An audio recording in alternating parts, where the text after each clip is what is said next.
The game Etherworld was released 10 years ago as a dating simulator aimed at a female audience, but in the end, the number of men was higher.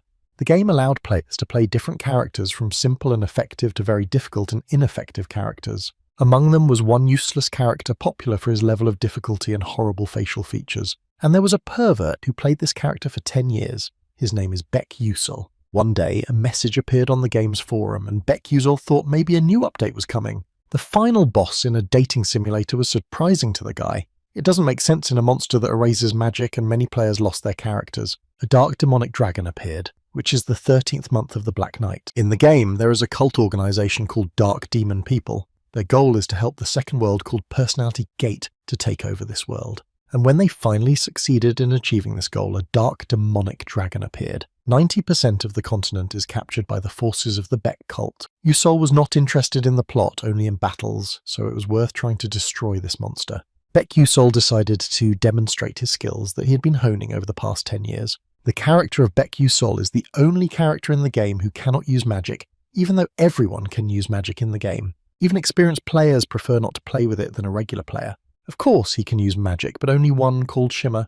The flicker spell allows you to move very quickly from 3 to 10 meters at random. The direction in which it will flicker is random, so if you do not control the distance well, it will end your life due to the speed of the impact. But the recharge time and mana consumption are very low, and there is even a penalty if you do not move for 2 seconds after using the skill. The player has reached the level of master of the flicker spell. He can control which direction he moves and the distance, and the penalty has also been cancelled. Unlike other spells, Flicker was nothing more than a way to move, but Beck Usol became obsessed with this character. For the past 5 years, he's been playing only one character in a game that cannot use magic, and it all depended on the player's skill level. Having easily defeated the dragon, Beck Usol was even surprised that he defeated it with a useless character and decided to share this with other players on the forum. The guy had no sooner entered the forum than the screen informed him with a red light that the wrong ending had been reached and that 90% of the world had been destroyed. The screen asked Beck Usol to reach the correct ending, and the guy disappeared, leaving his workplace empty.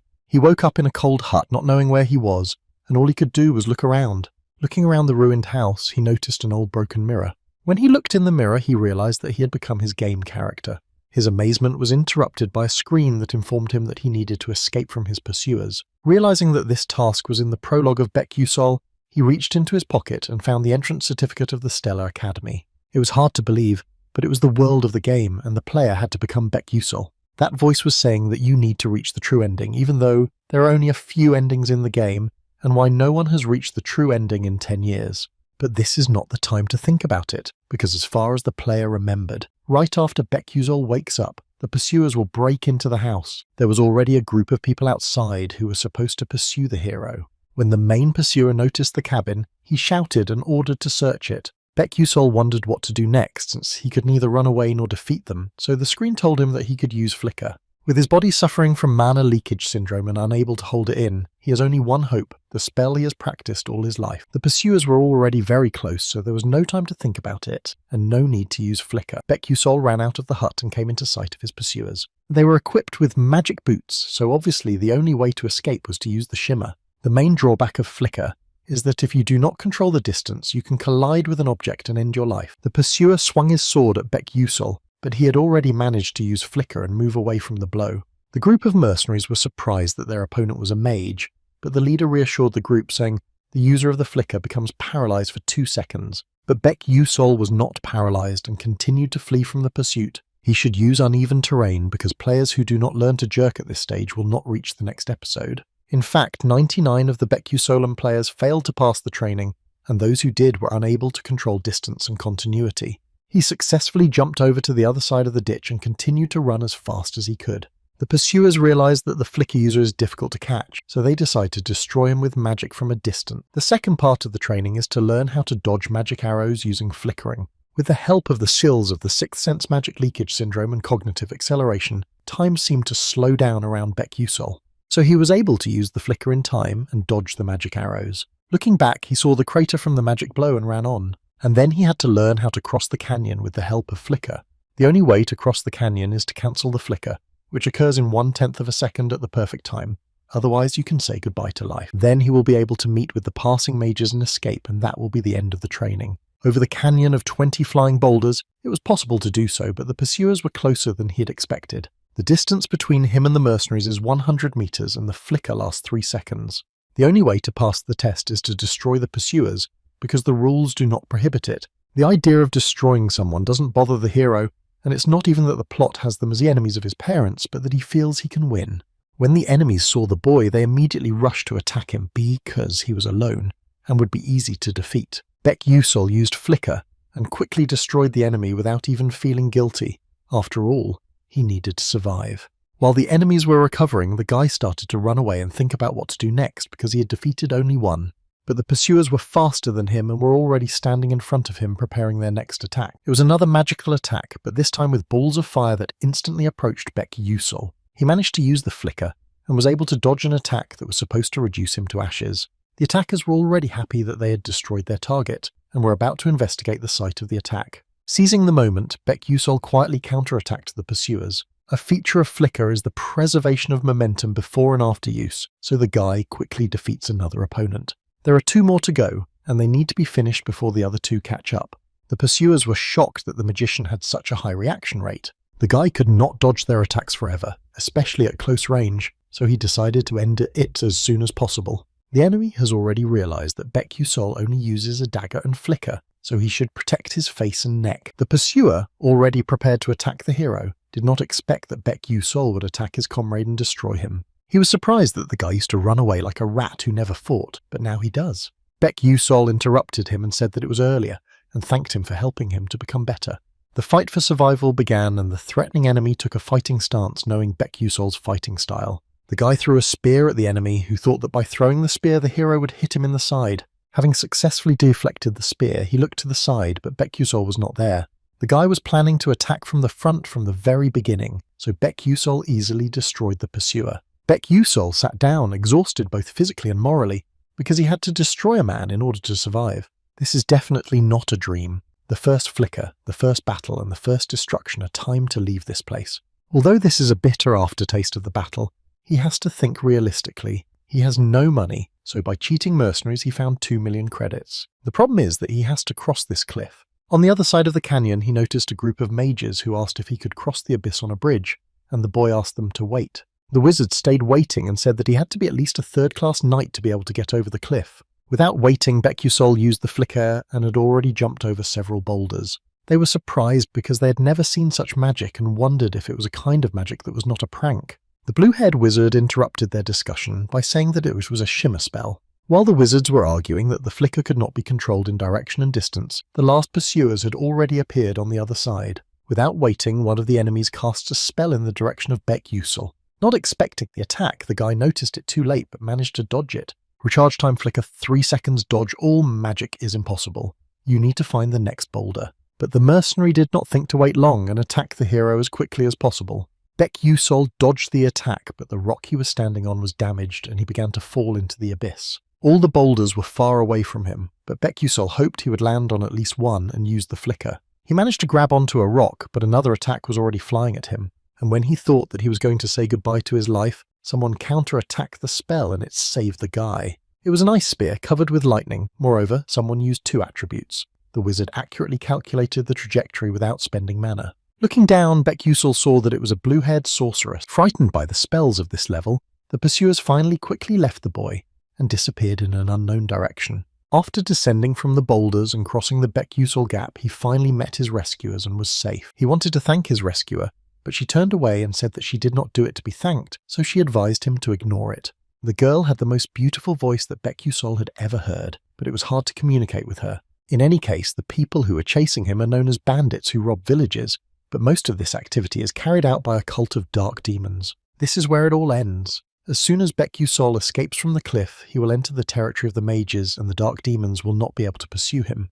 The beginning of the 2nd episode of Stella's Academy. It will be a difficult period for the hero to relive his school days. After a while, it was already dark and the cart was travelling in the direction of the territory of the magicians. In a warm wheelchair, Baek Yusol slept and dreamed of memories from his childhood. Little Baek Yusol dreamed of becoming a magician and told his mother about it with enthusiasm. His mother supported the boy, so she and his father went to great lengths to buy him an old magic volume. He read and studied this book every day and studied hard so as not to disappoint his parents. He would read until late at night and fall asleep on the book, at which point his mother would cover him with a blanket while he slept sweetly. But one day the doctor confirmed the diagnosis that Baek Yusol had mana leakage syndrome, which scared his mother. The boy himself could not believe these words and immediately burst into tears, and the player did not understand whether these were the character's memories or his. Baek Yusol woke up in the morning, and the mage who wanted to wake him up was sitting across from him, warning him that they would soon arrive in Lezoicha. The group decided to stop for breakfast to rest and continue on. The blue-haired sorceress stared at Baek Yusol, which put Baek Yusol in a stupor. But the beauty noticed the guy's gaze and immediately turned away, and he just smiled. Time in this world was closer to modernity than to the Middle Ages magic exists in the ethereal world. But in safe cities there are flying ships and trains. Right now, the group is heading to Lezoic to board a flying ship that will go to Arcanium, where the real episode will begin. Arcanium has famous magic towers, knightly orders of magicians, and 5 academies, the most powerful of which is the Stellar Academy. This academy is full of geniuses and nobles from all over the world, and the player still didn't understand how Baek Yusol managed to get there. The guy decided to test his skills, and thanks to his sixth sense and accelerated detection, he was able to survive. A cursed body that prevented him from accumulating mana, a kind of congenital curse that Baek Yusol has, but it allowed him to find the mana around him with his sixth sense and feel the attacks coming even if he didn't look in their direction. Acceleration of detection allowed him to perceive everything as if time had slowed down, if the attack was approaching him at a speed that a person could not detect. This is a necessary skill for Baek Yusol since he cannot use mana, but he can't use his sixth sense for long either.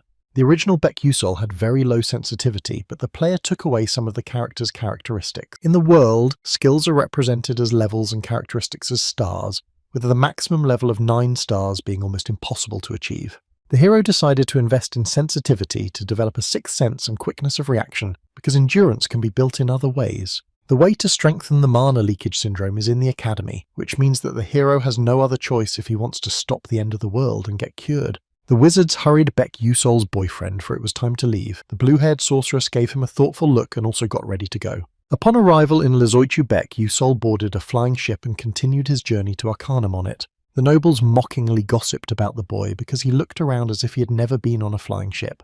They believed that the academy was contaminating itself with ordinary peasants and said this directly to Baek Yusol's face. The guy just sighed at them, which made the rich people very angry and indignant at him. But at that time, everyone started to make noise because the princess of the kingdom of Adolabit, Hon Bion Adolabit, appeared. A nobleman who was molesting Baek Yusol decided to address her, but she just gave him an angry look and walked on. The player mentions that she is the thief of the game world, and there are always arguments between her and the main character, and at the end she goes to the other side. In some endings, it will be destroyed. In some, the entire academy mocks it, as if the developers had a personal grudge against it. She's really popular with the male players. She's really pretty, but Baek Yusol feels like she'll destroy him if he talks to her. He was hungry and decided to go to the cafeteria, but when he looked at the prices, he decided to eat at the Arcanium. An announcement was made to everyone that in 10 minutes they would arrive at the Arcanium, so they needed to go down to the first floor. Finally, the player accepted the fact that this is his reality now, and it's time to start. Standing by the window, Baek Yusol wondered if he was doing the right thing, and whether he would be able to survive in Stella's academy. His thoughts turned negative. He realized that it would be very difficult, and only a negative answer came to mind. He wished he had something that could help him and remembered that he had an unread notification that appeared after he had defeated his pursuers. The notification offered to select an item or skill, mentioning the return of light and praise with a flash, but the system gave it to high-level items. Then he decided to take the hyperspace flicker skill, but the system again refused and suggested only a slight improvement of the flicker skill. The system told us that the force that drives the plot is called the power of the story, and if the hero explores unknown branches of the story, this power will accumulate. So Baek Yusol can't get items for the late game because he's still a newbie. Then the player remembered Bulbul for the glasses. Then the system agreed with the hero for a while and gave him this item. Bullseye glasses are an item that contains all the information that the player has collected over time, because the information could not be recalled in the game. So players have developed items to store information on their own player was no exception. Since the player is in real life, he cannot live using the game system, but the glasses will help to regain some of his skills. Someone started discussing a girl who was passing by. Her name was Azel, and they said she was the eldest daughter of the traitor Dutch Molf. One of the functions of the eyepiece allows you to register or verify information about a character in the story, so after checking it, Baek Yusol realizes that she is a fake character. To understand about the fake heroine, you need to know that the game Ethereal World is based on the fantasy novel Don't Love the Princess. This novel is about the heroine Izel, who lost her family. She grows up facing the plans of Hongbion and in the end stays with the main character, her husband. Her plan of revenge completely disappears and the male characters protect her, and the novel has a sad ending after harsh reviews from readers. The problem is that the world is based on a novel, but a character named Flame appeared in the game and took on the role of the main character. Besides, she had a backstory. She was an ordinary girl from the modern world who regularly read Don't Like the Princess and was transported to the world. Thus, Azel became a fake heroine in the game while the Flame became the real heroine. Despite numerous attempts by the players, Azel could not survive on any route, and as a result she was pushed out of the position of the real heroine. Beck Yusol had a feeling that he had seen Azel, and he decided to get ready. After a while, all the students were gathered for an introductory speech about dark, demonic people and their invasion. For the students, this speech was boring because everyone knew that they were magicians, and their purpose was to protect the world from dark forces. The ceremony was followed by the swearing in of 4 students who were admitted with high marks and a representative of the freshmen. The students went up to the stands, all with shining faces befitting their position as protagonists. But among them, Ma Yusun was the brightest, handsome and intelligent at the same time, and he scored the highest number of points. This character has a status of 9 stars and has the potential to be close to the realm of the gods. He is a natural genius among geniuses and can control all the elements of the world. Even if Beck Yusol can't reach the true ending, he should at least avoid bad endings by turning Ma Yusun to the good side. But it all depends on Flame how she behaves in the future, and since she is from the same reality as the player, they may get along. Things will be complicated if this girl considers him an enemy, so since Beck Yusol has the advantage in terms of information, he shouldn't take any chances. Although Beck Yusol's importance in this story is no more than a non-fiction character from a village shop. Moreover, the heroine has a special ability to purify dark people, but she also has the ability to impoverish people. Being around her will undoubtedly affect Beck Yusol, so his role is to support the main characters from afar and not to contact them if possible. At this point, the boys' thoughts were interrupted by applause and the induction ceremony was completed, along with the second episode of the Stellar Academy induction. The player was sitting in the classroom even though he had graduated from university a long time ago. It was a strange feeling to be a high school student again. But still, he was given a watch that proves that you are a student of the Stellar Academy. With them you can get better treatment and service. Beck Yusol thought about how to use them as soon as possible and go to the city for a walk. The door to the classroom opened, and a man with a large scar on his face came in and asked everyone to take their seats. The exam is about to begin, so everyone needs to remove all unnecessary items, and students who wear glasses will be subject to an additional check. The curriculum at Stellar Academy is more rigorous than in Korean universities. On the first day, everyone passes an exam to be enrolled in its class. The questions on the exam paper were quite difficult. Beck Yusol did not even understand what was written there. The class placement exam has no relation to the entrance exam at the exam. Students are assigned to classes from F to S. All the main characters will obviously get the S grade, so Beck Yusol wonders if, although he is automatically enrolled in the F grade, he can turn in a blank sheet. Ma Yusong caught the boy's attention, and he was just sitting there bored, resting his head on his hand. Being a genius, he was the first to write an exam paper, so all I had to do was sit and be bored. Ma Yuson's characteristic feature was boredom. He was born into the strongest family in the world, and as a genius and talent, everything came very easily to him. That is why, depending on how the main character behaved, Ma Yuson's character could be defined as evil or good. Dark demonic people who work to destroy people obviously would be very interested in Ma Yuson. Beck Yusol hasn't written anything yet, but he mentioned glasses because he often used them during the game to gain skills by studying them in the library. Before he could get his glasses, the teacher appeared next to him and reminded him that when using glasses, they need to be checked. A man took Beck Yusol's glasses and taught him to check them carefully with magic. The boy was scared and panicked because he could be expelled from the academy, but the teacher didn't notice any manner and asked me to ask in advance next time. Putting on the glasses, all the answers were visible on the sheet, so at this rate, maybe Beck Yusol will get a grade even higher than he expected. At that time, the teacher loudly said that the exam was over, and I flew up with my exam papers and headed straight for him. Having managed to answer only 3 questions, Beck Yusol resigned himself to the fact that he would not be able to reach a higher grade. After reading the answers, the man made the boy quickly hand over his glasses, suspecting something. The teacher studied the glasses again and checked them even more carefully, and asked one of the students to bring Dr. Grain in. Dr. Grain, a professor of magical engineering, looked at the glasses carefully and checked them with more careful magic than the teacher. The teacher asked if Beck Yusol had really cheated on the exam, and the professor assured him that he had not and that he did not feel any magical energy from the glasses. Dr. Grahan said that the boy had resolved the issue himself and advised Professor Lee Hanwol to apologize to the student and teach him well. The teacher admitted that he had made a misunderstanding and apologized to the boy, although he really cheated, and it would have been problematic if all the functions of the glasses had worked. Professor Lee Hanwol's office was actively checking exam sheets. An elderly woman, Professor Edel Taiman, who was passing by, noticed Lee Hanwol and approached him. She heard that this year there are especially many interesting and strong freshmen. Princess Hongbi Yeon of the Kingdom of Adolabit, who belonged to one of the most prestigious families in the etheric world, even nicknamed the Kingdom of Bud. Crown Prince Jeremy Scalban managed to defeat all his older brothers and became the Crown Prince of the Scalban Empire at the age of 12. Haewon Riang is the heir to the world's best magic tower of archmages, the Twilight Tower. Edel praised Lee for the many interesting questions on the exam, which were quite difficult to pass even for students from elite families, and the man thanked her. This year, a new type of questions was asked in the test for admission to the class, and the first 3 were exactly the kind of questions that ordinary students would find difficult to solve. A flexibility test where if you can't answer correctly, you skip it and quickly solve the next question. The era of cold steel is over, and now warriors magicians solve problems with creativity, logic, and critical thinking, turning their minds into weapons. However, these questions were destined to be unsolvable, as more than 1,000 out of 1,141 students left the questions blank. Most of the new students could not give any correct answers, and only 3 were able to answer all 3 questions correctly. Ma Yusen, who appeared like a comet and swept through the magical world, was called the genius of the century. Flame, who was recognized for her special abilities and talent comparable to that of Ma Yusen, entered the school on the recommendation of the principal. And among these geniuses, Baek Yusul, who appeared out of nowhere, was strangely among them. Ma Yuson and Flame are considered geniuses, but Baek Yusul had the lowest score on his entrance exam, and no one expected him to solve these 3 difficult questions.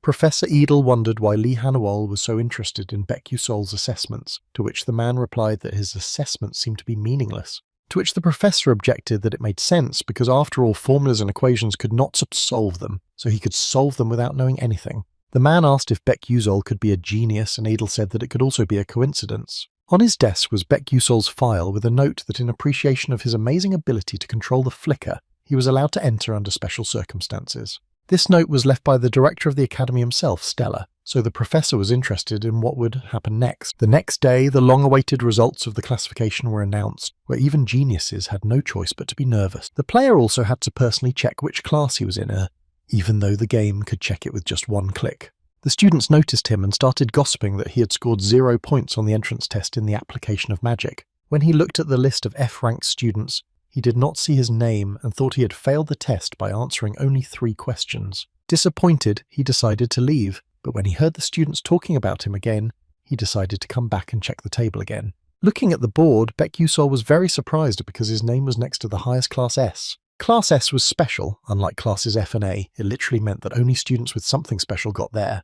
It was very unusual that the hero was assigned to the S class, a place that every student of Stellar Academy, the most prestigious magical academy, dreamed of. So now Baek Yusul will have more contact with the main characters in Class S, which he wanted to avoid as much as possible, so he decided to think more positively. The territory of the academy was considered huge even in the Arcanium, and thanks to all the necessary measures, students did not have to leave its territory. In addition, the academy had many private rooms for nobles, and Hong Byong's mother used to scold her in one of them. She was annoyed that the girl answered the 3 questions incorrectly, because even Princess Izel answered 2 questions. Hong Byong fell to the floor and listened to the reproaches of her mother, Professor Hong Yil, a professor of the element of fire. She didn't want the girl to become like her, kicked out of the kingdom and holding on to some stupid professorship.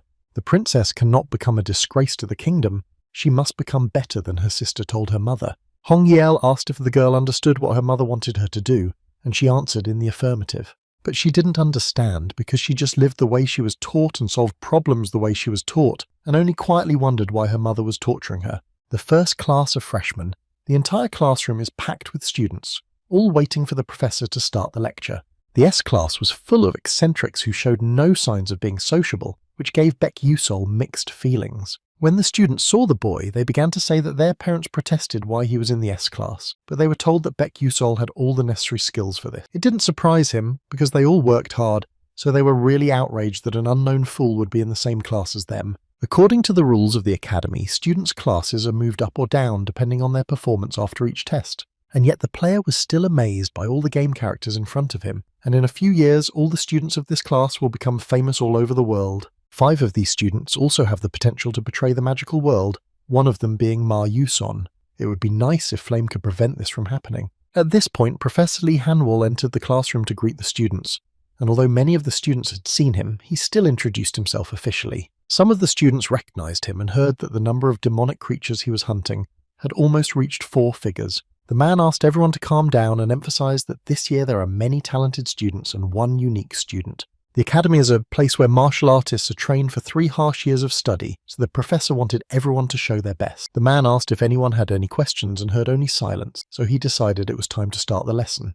The attention of all the students was focused on the back door, where a girl with long silver hair walked out in a big gate. It was Hong Bion. She was late, and she valued principles more than anyone else, which was quite unusual, so Baek Yusol decided to test her with an eyepiece. The information he was able to get was not much at the beginning, as Hong Bi-yeon was a well-known character, and most of the information written here was already known. If Izol goes to the next world because of Flame, then Hong Biong because of Flame and Izol, we can say that this is the inevitable fate of a thief. If Baek Yusol could, he would have saved her, but he's not in a position to do so. Although he feels embarrassed, he has to keep his distance. The teacher asked the girl to take her seat, and she looked at Baek Yusol and came and sat next to him, and there was a feeling that everything was going wrong. The professor also reminded that there will be a procedure for changing the staff for the staffs that students will use at school. In classes S and A, the staff will be replaced at the same time, which was a little annoying for the hero, but he was looking forward to it. Stellar Academy has planned 2 important events, one of which is the ceremony of signing the contract with the family, and the second ceremony of receiving the wand, as in the case of the Elite, which is the Stellar Academy. The ceremony of changing the staff is just as special. Professor Lee Hanwol gathered everyone in a place where staffs from low to middle class are prepared. All students need to do is come up and choose a staff, because the process of replacing a staff is very difficult, but in fact they do not choose the staff, but vice versa. In the ethereal world, the staffs react only to the person who, in their opinion, is worthy to command them, causing a resonance effect. In essence, this means that you cannot use high-level staffs just because you want to. In any case, Baek Yusol doesn't know which staff to choose, because he would have chosen the staff for the F class, but since he is in the S class, he needs to think. The stick that is best suited for a boy is a magic wand, because his staffs are divided into 2 forms, short staffs and long staff. Wands are usually wielded by knights who quickly destroy magic, and staffs are used by bishops who focus on a single blow with a longer spell time. The other students wondered which staff Baek Yusol would choose, but he didn't care about their opinions. Suddenly, one of the students approached the boy and boldly introduced himself as Uslek, but this was the first time Baek Yusol had heard the name, which surprised him. Uslek asked Baek Yusol what kind of staff he wanted to choose, and recommended that he choose one that corresponded to the status of a commoner. Also asked him not to create problems for the teachers, to which the hero agreed and recommended that Uslek not create them either. This phrase made Uslek angry, so Baek Yusol decided to check him with glasses, but there was little information, so he was not important. In any case, the student came up to tell him that he was going to choose a staff, so the hero should be more careful. This is the staff of Edmuri Etemiri, which is the highest in the classification of staffs. The middle-high class staff is usually used by professionals, so no matter how talented a student is, learning on it will be difficult. Even professional magical warriors can hardly handle a middle or low class staff. There is also one middle-high class staff that is not meant to be chosen by anyone, but rather to show off. The teacher ordered everyone to come up and stand with this staff they like. As soon as Lee Hanwol's words were spoken, each student moved to the desired staff at once. Most of the students in a Class AS immediately resonated with the sticks. Many of them chose middle-class staffs, including Prince Scalwyn and Princess Hongbion. Everyone was surprised by this, because many magicians who have already received official licenses are hardly able to choose a medium-class stick. These resonances really irritated Uslek, so he decided to go over and take the staff of the middle-high class Edmuri Etemiri, which he coveted. He confidently picked it up because he wanted to show everyone what a real S-class looks like, but as expected, there was no resonance. The students were frightened because he seemed to be badly injured and quickly called the teacher, so Uslek had to surrender. After all, the owner of this wand had been determined from the very beginning. Mayusen approached Edmure Etemiri, and his shining eyes reflected a rare enthusiasm. Everyone doubted him, but the next scene dispelled their doubts. Mayusen managed to resonate with the staff too easily. The students' jaws dropped when Mayusong took out his wand and waved it. Even though the genius existed with their own eyes, it was still incredible. Looking into the crowd, Mayusong noticed Baek Yusol's gaze, and he smiled sincerely at him, which was unexpected. According to the game's storyline, Flame was the owner of another high-end wand, but things were different. When Flame conquers Terravon, it arouses the curiosity of Ma Yuson, who will be intrigued, which will make him interested in her. Otherwise, other possibilities open up. This girl was not a part of the game, and I had to keep in mind the possibility that they would go the wrong way. So the hero finally spotted Flame, who seemed to be moving confidently toward Tervan. The way her face frowned as she walked among the strange wands, it seemed as if she was not interested in Terravon at all. Since she was the protagonist of this world with endless possibilities, she could resonate with any wand. If she had resonated with the other wand just like that, it would have created difficulties if Ma Yuson's path had been erased, so Baek Yusol decided to hint to her. Although he didn't want to make contact with the heroes, he used Flicker and immediately found himself behind the girl, which confused her a bit. Baek Yusol asked her in a friendly manner which staff she would choose, to which she snapped that it was none of his business. This confused him because he knew that Flame was very sociable, because she got along well with both nobles and commoners, but he could not back down so easily, and said that he wanted to help her choose a staff, but no matter what he said, she was even more angry. Baek Yusol said that he had heard a lot about her, and knew that the staff of Terravon would suit her and pointed to it. When he heard a strange noise, the guy turned around and looked at what was happening and wanted to take his hand away, but his hand seemed to become heavier. A heavy sensation of something gently stroking his arm. He checked his outstretched left hand, the silver stick lying silently under his hand. Before Baek Yusol could realize the situation, Tervon was the first to act, and a loud sound not unlike Edmure Etimri Meyuson's was heard. In an instant, the room was silent, and all eyes were on Baek Yusol's left hand, which made Flame even angrier. The academy campus was bustling with activity, and everyone was focused on the fact that this year there were 2 students who had entered the resonance with above-average sticks. There were only 5 of them in the entire long history, and 2 more appeared together in 1 year, and someone heard that 5 of them became archmages. About Baek Yusol, they were surprised that he used Flicker in a demonstration exam for magical skills, even though it was considered trash. Hearing these rumours, Flame continued walking down the corridor, thinking that it had finally become quieter. After class, the independent study building was filled with students, but all they talked about was Ma Yusun and Baek Yusol, which made her nervous. She wondered who Baek Yusol was if he could resonate with Tervon so easily. Flame read the novel 3 times before coming here, but such a character never appeared. It said that no one could capture Tervon, but to resonate with him so easily, as if Baek Yusol wanted to show off to her. Her thoughts were interrupted by a familiar voice, and she hastened to hide her expression and turned around to see several girls walking toward her. They asked if she was planning to study on her own, and Flame, as always, addressed them as children, so one of the girls asked why she called them children. She again forgot that she was the same age as them, so she justified herself by saying that where she lived she was always treated as the eldest. After realizing that she had been transported into the novel from the modern world, she could hardly behave like a child. One of the girls asked if Flame would be studying alone. It was Jackie, whom she had known for a long time and became fast friends when they entered the academy. Flame said she had a special extracurricular activity and agreed to meet at a cafe later. After chasing the girls away, she quickly turned around to leave, but then someone accidentally bumped into her. He was Hee-won Riang, a boy with a sharp mind and crimson hair that went wonderfully with his violet eyes. He apologized to Chishis and asked if she was okay because she didn't look well, and it was probably a rare occasion when he was so genuinely concerned. Then he also asked if the girl would be doing self-study, to which she said yes, and if he was going back to the exclusive S classroom. After exchanging a few more phrases, Hee-won Riang smiled and said goodbye to Flame. Flame thought it was a bit rude and was about to leave when she noticed someone watching them. It was Jackie, but after being seen, she disappeared so quickly that eye contact seemed like a short dream, but Flame was not in the mood for that. So Flame came to a special additional meeting where she was interested in something more than the training itself. Princesses Hongbion and Aizel were to attend an additional class on the original fantasy novel, and there might be a confrontation between the protagonist and the villain. With these thoughts in mind, she came to the lecture hall where a special extracurricular class was taking place, and she slowly looked around. An additional lesson was taught by Kyle, a 17th ranked and A-grade boy who was theoretically one of the Academy's best students. He was giving an extra class for those who lacked grades, but since there were many students from Class S, he had a gloomy expression on his face. Mayuson was sitting next to Baek Yusol, who seemed bored, but the genius was clearly interested in him. Flame thought that Baek Yusol hadn't solved anything but the 3 questions from hell, just because he knew that would get him into S class. If Baek Yusol really knew in advance and behaved like that, then he is really dangerous, Flame finished her thoughts. At that time, Baek Yusol was sitting and thinking about how to get rid of Mayuson, who was looking at him and pretending to be modest and friendly.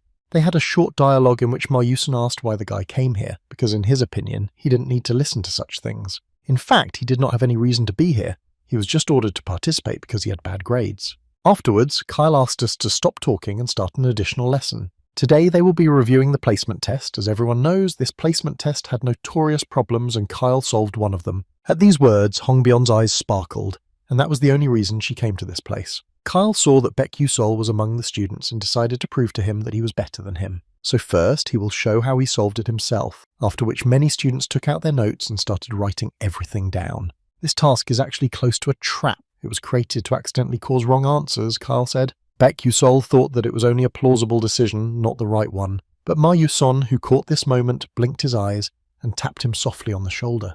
Ma Yusong asked if the boy thought it was right, and the hero was scared but decided to be honest and said he was not sure. Although Baek Yusol spoke quietly, the room was so quiet that most of the students heard me, including Kyle. This angered him so much that he was so sure he was right that he invited the boy to solve the problem himself. He looked at Ma Yuson, who was supporting him, confused, and the hero thought that he had done it on purpose. Having no choice, he went down to the bottom of the classroom and took the chalk from the lecturer, put on his glasses and started to make. It was said to be 3 questions of the devil, but in fact it was almost a meaningless question. For example, a magician says to the great earth, "Shed tears when he says this spell, the mass of the earth doubled." The answer to this question was simple. The elements of the earth grouped together, so the mass of the earth doubled. However, Kyle analysed the problem from a mathematical point of view. When the spell activates, the elements quickly combine under the influence of the mana catalyst and so on. Well, whatever the solution was, it didn't matter as long as the answer was correct. But Baek Yusol couldn't show how to solve it, only point out the mistakes. Baek Yusol. Yusol asked that if there was wind instead of earth, would his formula be correct, to which Kyle said that he would then use the second method. But Baek Yusol said that then you need to do things differently, and only by luck did Kyle get the right answer. Not because it was designed that way. The guy didn't know much about magic, so he only pointed out the main part indicated on Bulbul's glasses. There was no need for complicated explanations just to prove that Kyle's decision was wrong, but smart students understood the words and started writing them down. Flame was also quite surprised, but she remained calm. Rather, she looked at Aizel and Hong Bion. Initially, a fierce quarrel was supposed to take place between them at this point, but since they could not solve the problem that Baek Yusol had just pointed out, they were distracted by it. Shortly after that, the special extracurricular lesson ended, and Baek Yusol left the classroom faster than anyone else. After saying goodbye to Ma Yusong vigorously, he walked down the shabby corridor and thought it best not to contact him. He didn't want to see him again. Gradually there were fewer people, and I was about to return to the dormitory, but in the corner of the corridor someone was standing with his back to the wall. It was Princess Hong Byong. The hero tried to pass by pretending not to know her, but she stopped in front of him. She had a question, and the hero was surprised that Princess Hong Byong herself wanted to ask him something. She asked why Baek Yusol had not explained the solution to the infernal question earlier. But it's not that he didn't explain it, he just couldn't, because how can you logically explain a meaningless quiz? Baek Yusol simply had nothing to say, to which the princess misunderstood and thought that he did not want to explain the decision in such a place. So she promised to pay fair compensation so that he wouldn't come up with a solution, and she asked him to explain the decision to her.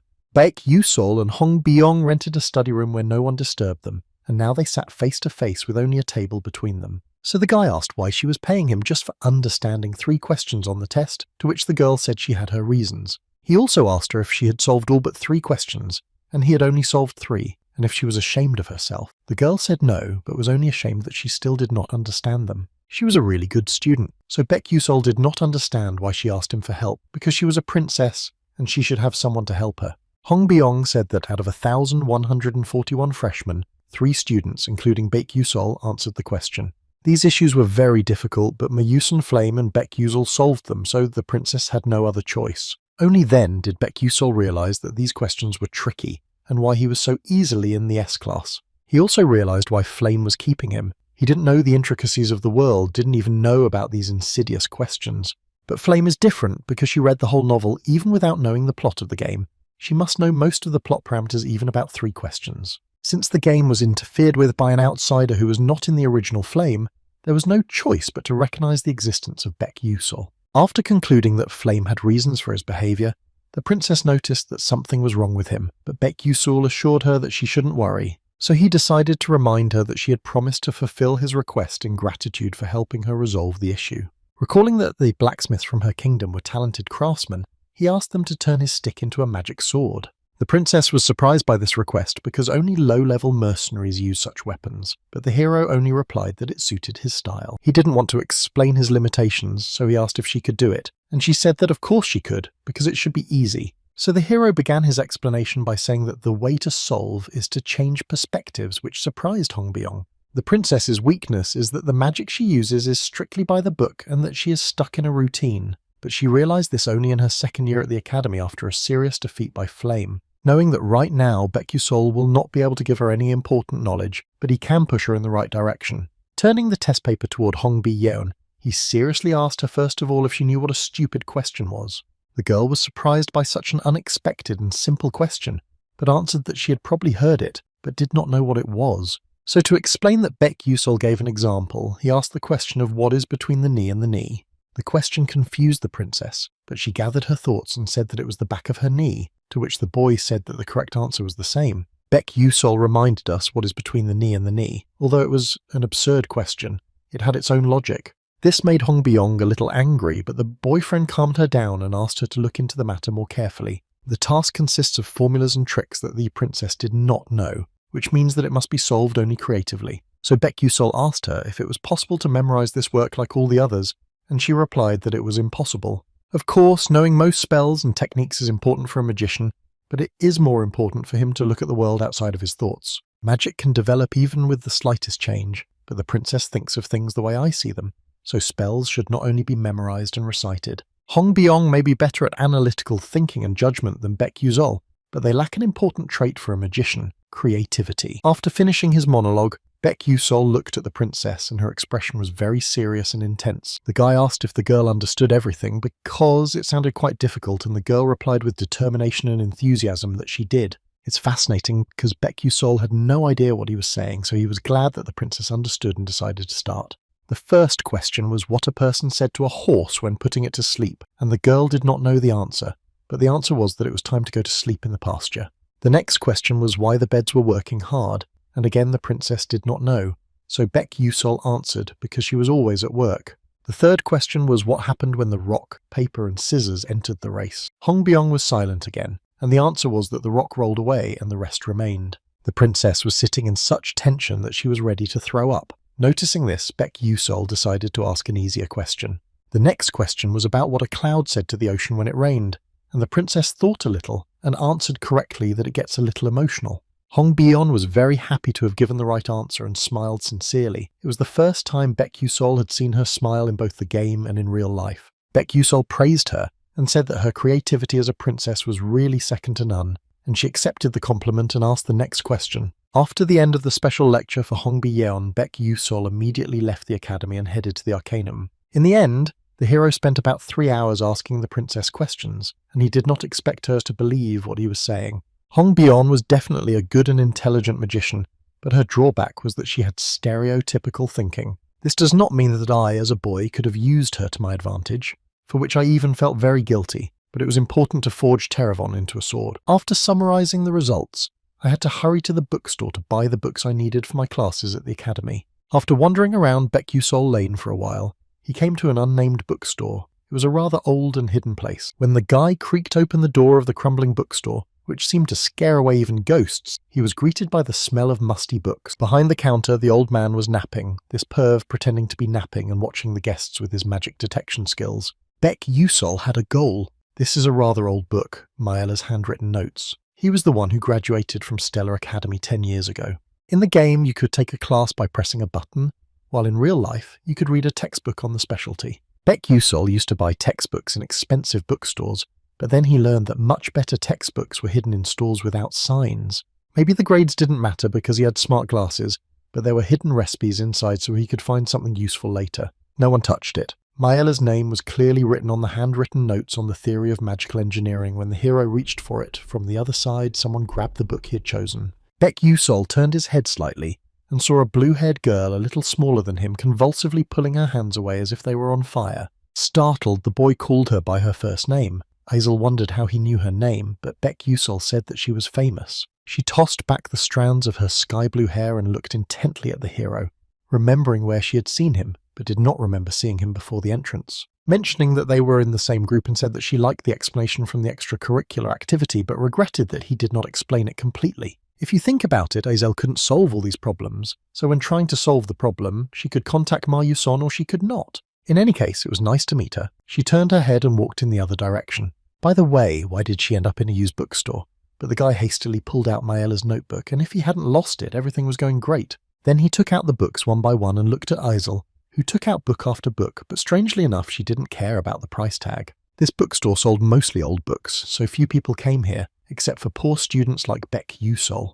Azel, as a person from a dysfunctional family who lost everything, probably had no choice but to come here because her father was destroyed by dark, demonic people. It's quite sad that a princess like her came to buy used books, but she cares about the price because she has no money. Even in the novel, her end was tragic, and here, where Flame has become a heroine, she is doomed to disappear before reaching her tragic ending. While Baek Yusol was choosing books, I collected more than 10, and when I put them on the tabletop, the old man opened his eyes in surprise, clearly impressed by my choice. Azel squinted at him and the textbooks, noting that the subjects he chose seemed interesting to her. She was curious why he chose advanced sealing theory, even though the subject had few prospects and was not popular among others. Sealing is an ancient magic based on objects like wands, but with the development of alchemy and enchantment, it gradually became a lost technology. Azel looked at him with an expression of incomprehension, and he was embarrassed to admit that he only knew about it because of the game. But he said that everyone would think that it was not a necessary subject, so it was easier to get the best grades in this class. Few people want to attend a class on compaction theory, but that's why Baek Yusol can spend less time than others and get better grades. It was difficult to continue the conversation, so the guy jumped out of the store and looked back to see Azel, with a not promising expression on his face. The next day, Azel checked the schedule and discovered that the first lecture at Stellar Academy was a subject called nihilism. She had heard rumours that it was easy to get good grades there, so despite the fact that it was not her major, she hurried to apply to study it. However, when information spread that it was easy to get good grades, a large number of students gathered. Azel, who always had to stay on top to get a scholarship, was not very happy with this. She would have to work hard on other subjects. As Azel walked down the corridor, she suddenly heard students crowding around and discussing the lunch menu. Her stomach grumbled, reminding her of hunger. She had 60 meal tickets, but they were barely enough for the semester, so she had to save money all the time. On her way to the cafeteria, Azel stopped by the hall where the Introduction to Seal Studies lecture was being given by Baek Yu-seol, a student she had met yesterday. Just in case, she looked inside and noticed Baek Yusol in the distance, listening to the teacher with a blank expression. She also looked at the other students, but there were not many of them, all of them people with bad grades. And if you apply for the Introduction to the Study of Seals, it will save time, improve your grades, and help you rise in rank and receive a larger scholarship. So Azel thought Baek Yusol already knew that it would be very easy to score a lot of points in this subject. That means he planned all his classes to make his life easier. It could be a coincidence, Azel thought, and moved on. Everyone knows about the origins of magic, but it was only when the White Wizard, also called the Forefather Wizard, reared magic in the world that people and other races were able to control it. Lidin, a professor of divine lunar studies, began his lecture. He was not popular because of his harsh and aggressive voice, which strained the audience. After natural magic spread among elves, metal manipulation among dwarves, and elemental magic among humans, the mage forefather disappeared. Baek Yusol was not happy because he had to go to school again for 3 years at this age. In the game, he could skip everything with one button. But this lecture is very important because it may contain at least a clue to the true ending the hero thought he would have. Baek Yusol looked around Azel, who was sitting a little further away, caught his attention. Was she taking this class? As far as he remembered, there was no one else here. Not that Baek Yusol really cared, but it was rather unusual to see her here. The magicians started travelling the world and stealing the magic of other species, but this did not satisfy them. They wanted to learn more magic. This happened because the Mage Father disappeared, leaving behind the 12 new moons in the world, and the lecturer asked if anyone knew about them. Azel mentioned that the 12 new moons are guardians called to protect the balance of the continents, and only 1,000 years ago they spread all over the world. The professor confirmed that she was correct and that each of them defended their continent using their special abilities. For example, the Divine Moon, the symbol of summer, the 6th month of the red summer, had a red flame, and it is said that this flame never went out. If you go into the deep sea of Alamor, Manka, you can still see the red flames, and any of the students can go and see them. He wasn't joking, but the students burst out laughing because the depths of the Alamanca Sea were an absolute no-go zone ruled by the Sea King of Alamanca. The teacher calmed the students down and pointed to the board, which showed the Levi's coast, a whirlpool in the middle of the ocean, frozen by the 12th month of Blue Winter. Each of the 12 months has the individual powers, but it is said that if you put them together, a miracle will happen. But the students asked what kind of miracle would happen, but no one knows what will happen because they fell asleep 1,000 years ago. Thinking that the lecturer was right, Baek Yusol mentioned that he had met several moons while playing the game, but he had met 5 of them only in a time-limited event.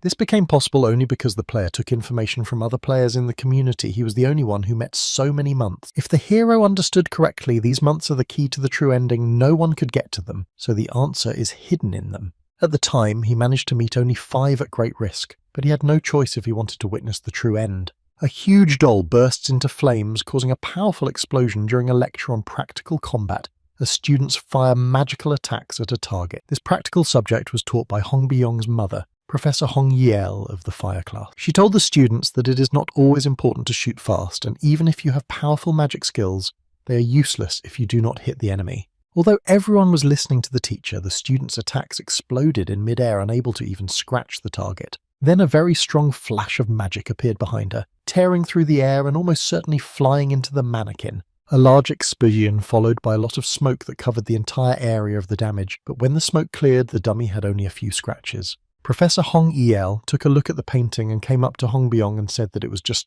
horrible. Hong Byong turned pale at these words, but closed her eyes tightly, trying not to give away her chaotic emotions. Then the princess could not stand it, and went and sat down on the bench and showed her mother a miserable sight again, so she thought that her mother was disappointed with her.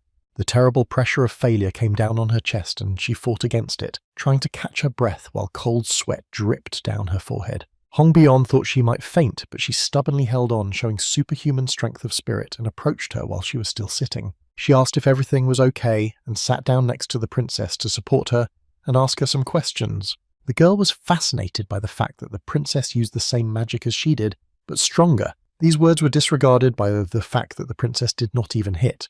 But the girl didn't care that Hong Byong missed the target, because the magic itself was unsurpassed and very cool in her opinion. The girl began to tell her that she had heard a lot about the princess, and looked up to her, and Hong Byong remembered her.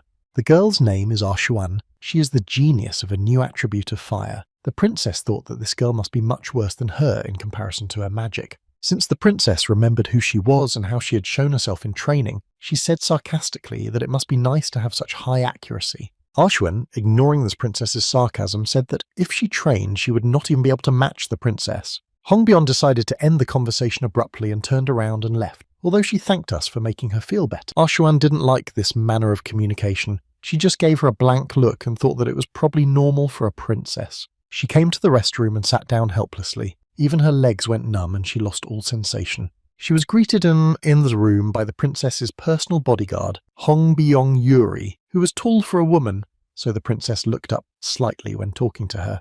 Yuri put the princess's favourite delicacies on the table, tea and red ginseng candies, and the guard decided to talk about the stick that Baek Yusol had ordered, and she was told that since it was a good stick, a high-end sword would be made. But there was something that seemed questionable to her. She had heard that the wand constantly sucks mana from the person using it. The princess was surprised and thought it was a dark demonic instrument, but Yuri assured her that it was just constantly in resonance with nature. Hong Byong thought it was impossible for such a worthless object to be of middle-high class. It was downgraded to the mid-range high because of its original ability to dramatically increase the user's mana.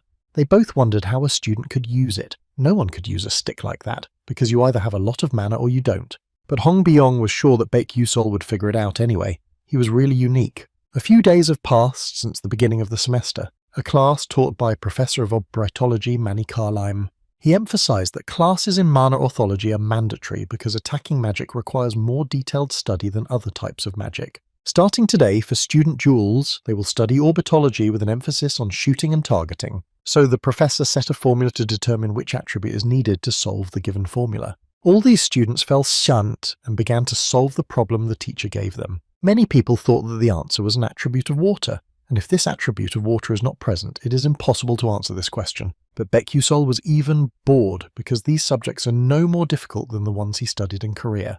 The professor noticed the boy's boredom and was annoyed by it, so he invited him to come to the board and solve the problem. After a while, Baek Yusol solved this problem, and the professor praised him for organizing the Hibok equation so easily. The teacher thought that his first magic was an attribute of water, to which the hero refused, and after a while the professor ended the class. So Baek Yusol, having already packed up and said goodbye to the teacher, left the classroom immersed in his thoughts. But his thoughts were not.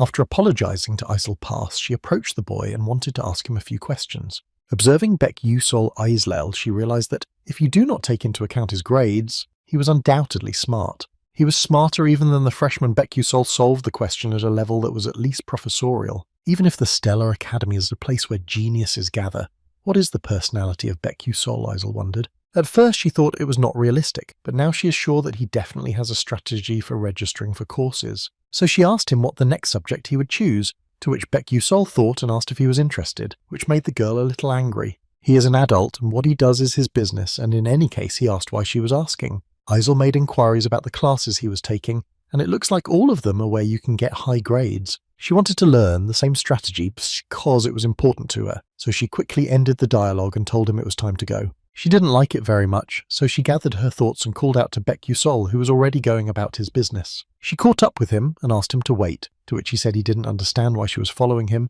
that she should learn strategy from someone else. He said that she could just go to the same classes with him, but she objected that it could negatively affect his grades. If Isel doesn't get it, she will lose the most, but even in this situation, she is worried about other people. The girl made a cute face and asked me to recommend her one subject where it is easy to get high marks. Her beautiful face did not impress Baek Yusol and did not convince him, which surprised the girl, because usually looking at her face relieves stress. The girl laughed and said that she was joking and knew how Baek Yusol would behave, so she prepared a compensation for him. She had a story about the Phantom Tower number 7, and the hero knew about it, which surprised the girl, because not many people know about it.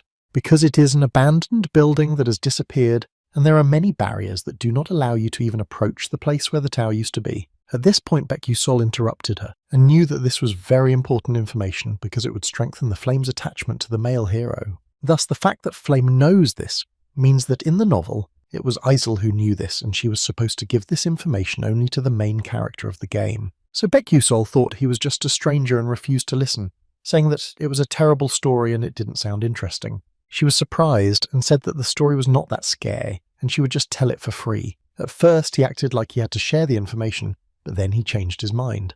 Isel was very much in need of information, so she was persistent and sincerely wanted to share her story with Baek Yusol. Then the boyfriend agreed and advised her to take a meditation journey into the abyss as her humanitarian studies. The girl was surprised by the study of the divine moon and meditation, so she assumed that the boy was engaged in cultivation. He didn't know how to tell her, and said that her teacher was a bishop like Isel, and through meditation she was able to increase her magical power.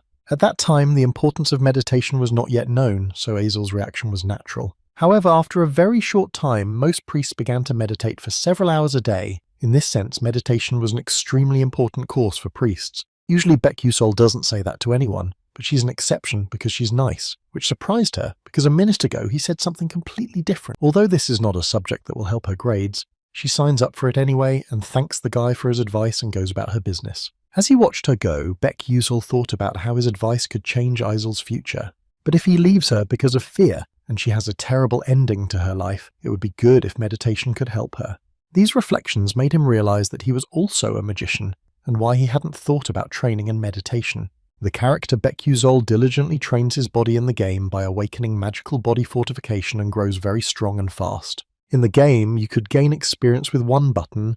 Now he can do it directly, because it's been quiet lately anyway, and Baek Yusol hasn't been able to gain experience. At Stellar Academy, all students lived in a dormitory and were divided into classes from Class F to Class S. This system of dormitories was like a set room for the players, but for the boy it became his only home because his hometown was burned down. Classes F and S were similar, but S had a separate room on the top floor, while FE had 4 and the others had 3 and 2 people. Although Baek Yusol was a bit lonely, he can finally use it to his advantage and for the right purpose. So he decided to meditate. His goal was not statistics, but since this was reality, he needed to get used to this body. In the game, Baek Yusol was a genius as he was able to manifest the aura of the sword using the fact that mana circulates endlessly in and out of it. No one paid attention to him, so no one knew that Baek Yusol was a genius swordsman, the only one in this world who had reached the pinnacle of skill. His breathing controls the flow of mana through his body, so if you increase the amount of mana with each breath, you can get more at once. Skills are not acquired through experience alone, they need to be used, which means that all you need to do is train.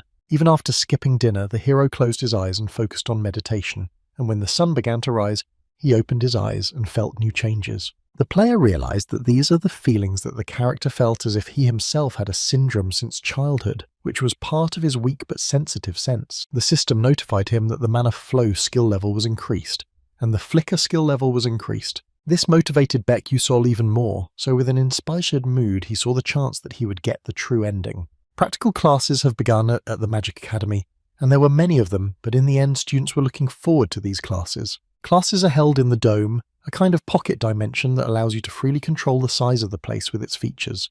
All sporting events and other types of events as well as dungeon gates and monster training are held here.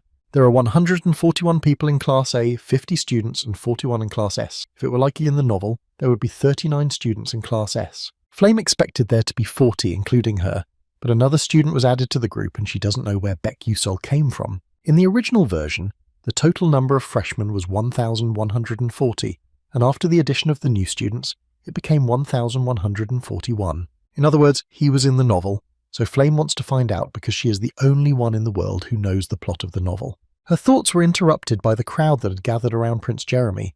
Everyone wanted to be close to him. He was also a kind of genius. He was a handsome man in very perfect shape, tall with a warm personality and a smile that never left his lips. In the original story, he was obsessed with Hazel, but in the end he was abandoned without being loved, so he became a villain. However, all of these were carefully calculated actions to manage his own image, and Flame thought it best not to get too close to him. When she looked at him intently, Jeremy turned his head to meet her gaze with a slightly surprised expression and waved his hand in her direction. He was terribly handsome. Flame quickly dodged his gaze, but the feeling after this brief eye contact did not go unnoticed. Then she turned around and walked in the other direction because she wanted to collect her thoughts and get ready. The noise of the heated chatter stopped all at once. Lee Hanwol began the lesson and emphasized that a little training was needed before the class. This should show the level of skill to properly teach each of them, but if someone does not like it, it is not the teacher's problem. Professors have the right to subtract and add points to students, and if they score less than a certain number of points, they can expel the student. The training will take place in a dungeon, and there will be situations that occur in real dungeons, as well as monsters and traps to test everyone. 4 points for a level 1 monster, 8 points for a level 2 monster, and 20 points if you get a pointer. The 5 best students will receive small gifts, and those who fail will have their points deducted. You can also form teams, but the points will be distributed. Before disappearing from the dome, Professor Lee Hanwol also said that if you destroy another student, you can take away all their points. As soon as these words were spoken and the teacher disappeared, the ground began to shake and deform, frightening the students. The floor, which rose high enough to reach the clouds, took on the shape of a bean tree, and green branches and leaves blossomed everywhere. So the training started, and all the students stood there in awe and thought about their plan of action for the training. Flame was also a little surprised, but there was no time to think about it, and as she was about to leave, someone called out to her, which confused her a little. It was Jackie. She wanted to ask if Flame would be alone on the practical assignment, and if she wanted to form a team with her and the others. Although there are many advantages to forming a team while practicing in the dungeon, it was better to try this time alone, so she politely declined Jackie's request. The girl agreed with her, because then you have to share the points with your teammates. Flame agreed, but thought Dejiek was being sarcastic. After agreeing to assemble a team for the next time, they went their separate ways. As Flame walked away, she looked back at Jackie and thought that she felt like she was following Flame, but maybe it was just a phrase. An hour later, Flame was actively and quite efficiently destroying the monster, and was already wondering when this damned practical task would end. After destroying another monster and thinking of a further plan of action, she was suddenly attacked by Ivy, which was a trap. But she easily deflected the attacker's attack and, using an attack spell, calmly destroyed the Ivy trap. Not only monsters, but even floor attacks, as expected from Stella's Academy. Even the dungeon practice should not be underestimated. At the moment, Flame has scored 18 points, which is not a bad option, but it can all be covered with one wand, so it was worth moving on. As she was walking, she noticed something and at first thought it was a monster, but after looking more closely she realized it was a person. But how can a student hide his presence to such an extent? Flame also hides his presence using the spell of blending in with nature. With Flame's ability to link damage, defense and healing, it's a good choice for ambushing the enemy. While preparing to attack, she noticed that this student was Baek-Yusol, who was also alone without a team. She was surprised that he was alone, although she remembered that students wanted to create a faction of Baek-Yusol, but he rejected them all. Looking at Baek-Yusol again, she noticed that he already had one wand, which was the perfect chance to attack and test him. A yellow-coloured magic circle lit up at the end of Flame's stick. She used the magic skill very aggressively. Ball of light. The distance was 15 meters, a distance at which he would not have been able to use defensive equipment, and therefore would have suffered great damage and been eliminated. Meanwhile, Baek Yusol turned his head sharply to meet Flame's gaze as soon as the magic was applied. Before she could finish her sentence, his figure disappeared like a mirage, using the flicker, and before that, his sixth sense. The ball of light crashed into the miserable tree and disappeared, and Flame sank to the floor with a frozen face, no trace of Baek Yusol's presence left. Meanwhile, as soon as Baek Yusol felt something similar to attacking magic heading towards him, he activated Flicker and teleported to the top of the tree. He was surprised that she wanted to destroy him using such magic. He was lucky that the level of the syndrome was higher, otherwise he would have been in trouble. He only has 2 flickers left, so if he uses terrain he can handle it, but he better watch out for her. Having gone very far, he thought that everything should be fine because he shouldn't take any risks because his goal was 5th place. 5th place can be earned by the root of Adelica, which, when consumed, increased endurance and muscle strength to a certain level. The first 4 places will still be taken by the main characters, so in this state they need 3 more sticks. Walking away, absorbed in his thoughts, the hero did not notice how he was met by an aggressive group of students. A guy named Raiden, who was quite famous at school, he belonged to the faction of Juicelek, who was Jeremy's lackey. That is, they were members of a faction created by a member of another faction. To be honest, Baek Yusol was amazed because Raiden was holding 3 sticks in his hand. Raiden couldn't believe that Baek Yusol had answered the 3 strange questions correctly and was admitted to Class S. Recently, Stella has been accepting newcomers as well. The boys felt superior because they knew that he did not know how to use magic, so since they had already met, why shouldn't he give them his pointer? The students reproached the guy because what would he do to them? He doesn't even get his middle-class cane. First-class Flicker is effective against the weak, but it's unlikely to work on a talented mage from a prestigious family like Raiden. But still, Baek Yusol had another option, the pointer in his hand and the fact that this place was a dungeon. When the boy held out his wand, Raiden approached with a haughty expression on his face. Raiden took it as a sign of surrender. The silhouette melted into the air, leaving only the sound of the fluttering robe. Raiden looked at Baek Yusol's face in surprise and put his hand to his head. Raiden was distracted from contemplating the huge blow, and the magic shield he always wore around his body shattered into pieces, and shock overwhelmed his mind. At this point, Raiden instinctively reacted by spreading waves of mana around him to try to repel the attack. As the attacker disappeared, a wave of mana only sliced through the air, but Raiden snapped out of his daze and realized that one of the wands in his hand had been stolen. It was dangerous to some reasons, but he was able to put his plan into action and showed the group of students that he had the stick. These sticks were really effective because they are a bug due to their great strength. They allow you to destroy magic. They have the power of most magic items. Although they help mages more, they can be very effective for Baek Yusol, who fights physically and has a weapon with a strong attacking ability. The students, led by Raiden, were about to attack again and prepared their wands, but their plans were interrupted by the trap they fell into. Taking advantage of the situation, the boy successfully hid from the attackers and ran behind their back. 2 guys noticed him and attacked him with water balloons, thinking that he would not be able to move falling from the air. Baek Yusol, possessing the enhanced 6th sense granted by the mana source, not only freely avoided traps but also flexibly used them as a shield. Thanks to his many years of experience in duels, he was able to make excellent use of the terrain. The guys were nervous, but Raiden was getting them drunk and preparing them to attack as soon as they saw Baek Yusol and be careful not to have a magic bounce. After shortening the distance, Baek Yusol teleported directly to one of the boys and attacked him with his wands. One of the students was standing behind him, and being frightened by Baek Yusol, he interrupted the spell and created a magical bounce. Taking advantage of the moment when the boys were disoriented, the guy quickly stole the chopsticks from Raiden's hands. Baek Yusol stood there and bragged about stealing the chopsticks, thinking that if he ever got a girlfriend, he would give them to her. He thanked them for the fight because it was interesting and left them one wand because it would be unpleasant to take everything away. Princess Hongbyong quietly watched the whole skirmish between the group of students led by Raiden and Baek Yusol from a hiding place. Meanwhile, Baek Yusol was walking and thinking that if he had fought normally he would have been robbed, but because it was a dungeon he was able to steal the wands. As he was about to climb a tree, his 6th sense warned him of an eerie sensation that something was coming at him. Turning his head, he noticed that a huge fireball flew right over the place where he landed. Using Flicker, he moved forward sharply, and soon flames erupted in tongues of fire where he had been about to land a second before. The explosion was equal to a small bomb in terms of its force. Looking at the place where the explosion took place, there was almost nothing there. Even on the muddy ground, the sound of the heels of Baek's shoes was distinctly heard. Yusol patted himself on the head, stood up and looked around. It was Hong Byong who slowly approached the boy and asked him why he hadn't taken the last wand from a group of students. The guy was surprised by her appearance but told her that she had misunderstood something. that he just couldn't take the stick away and that she didn't care. The princess simply stopped and remained silent, looking at the hero with a blank stare. Then Baek Yusol realized that she was waiting for him to deal with them, and she would take all the sticks away, and they were wondering how she could do that. She thought again, and not finding a better answer, said that she was of royal blood and challenged him to a duel. Yes, I take the latter. From a commoner would be unworthy behavior for a princess who was supposed to take them by winning a duel. Baek Yusol objected to her because it was not worthy to insult the weak, to which she said she had seen him play with that group from the beginning.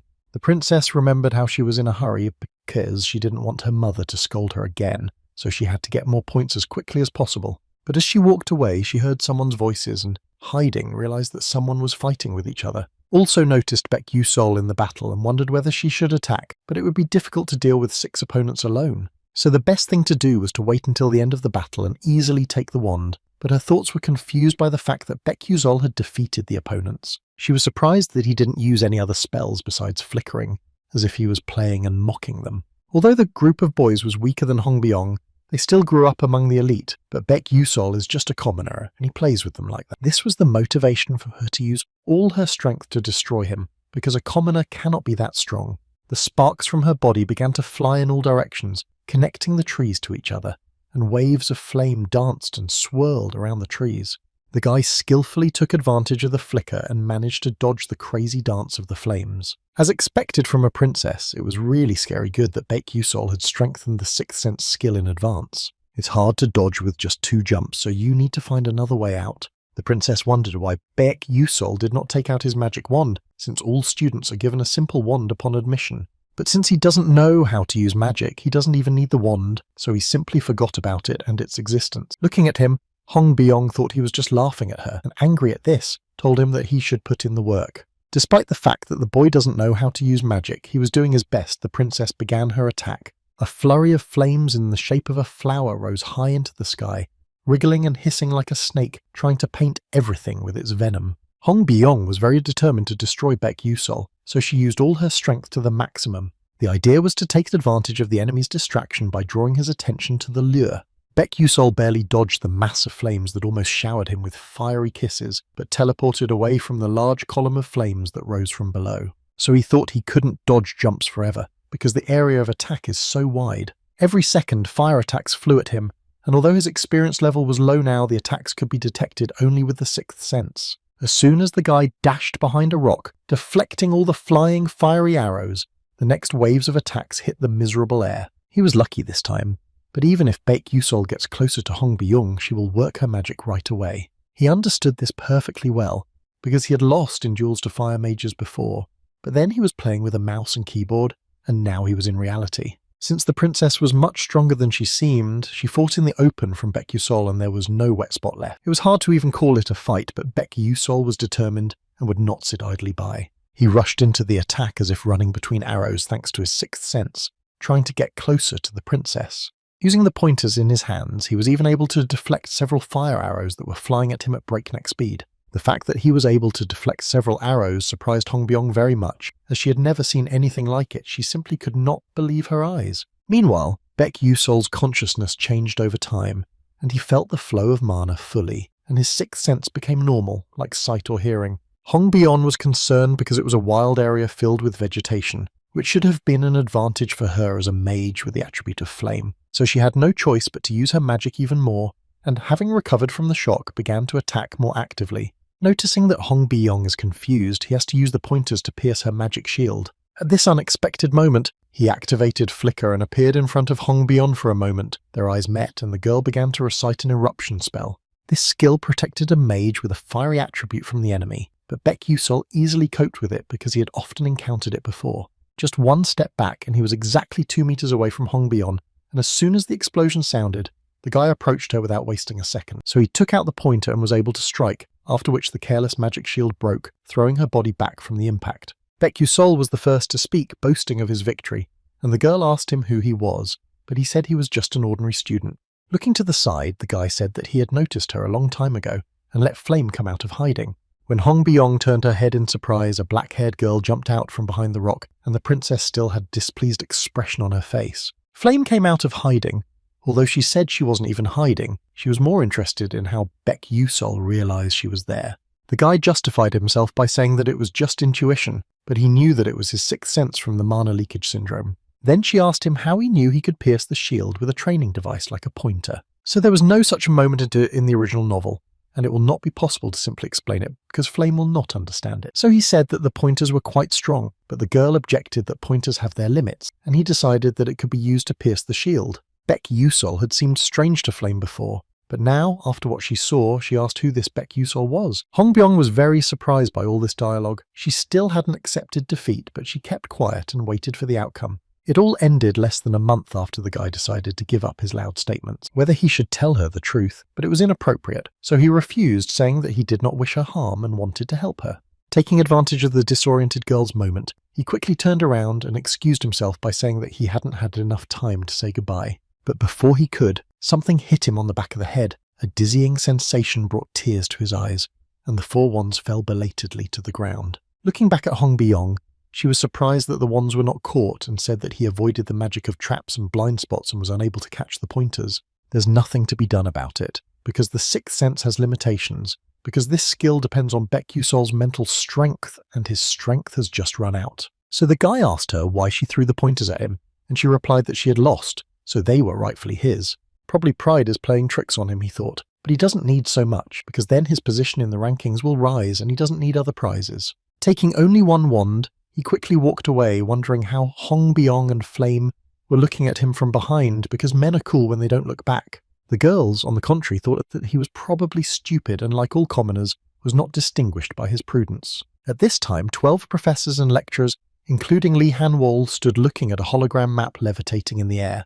There were 141 red dots on the map indicating students who belonged to grades AS. Every year, at least one outstanding student entered the academy, but this year was particularly noteworthy because we had to follow not one or two students. Telix from the Council of Elders and Yorina Eon, a member of the board of directors of the Blue Tower of Magic, came to see it. Lee Han-wol was surprised that such high-profile people came, but he is sure that all the professors are watching. His thoughts were interrupted by one of the teachers, because not even a few minutes after the start of the training, the two best candidates had already made contact. They were He Wonriang and Ma Yusong, but after a short time, the duel began immediately, and He Wonriang was already attacking with strong magic. On the screen, Ma Yusong circulated mana on his toes and rushed towards He Wonriang using hyperjump, and not just one but three at once. The average mage reaches the third rank by the age of 30, while Mason is free to use it at 17. No one could believe the guys were using 3 elements of magic at once because most magicians have only 1 element available to them, and it takes a long time to master at least 2.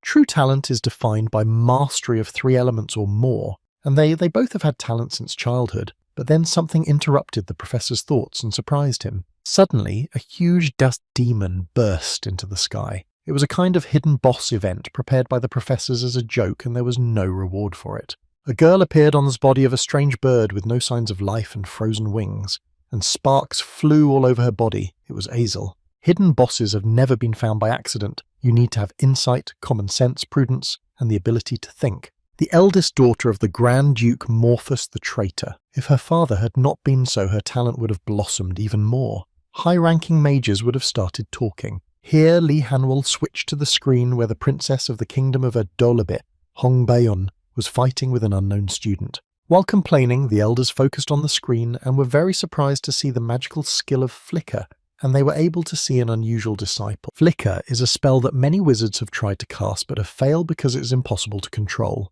But there is a student who can completely subdue and control the spell as if the flicker were part of him. This student's name is Baek Yusol, and he is a very unique student who uses flicker as a specialization, explained Lee Han-wol. Then one of the elders wondered why he didn't use other types of magic, so he could have easily won a long time ago.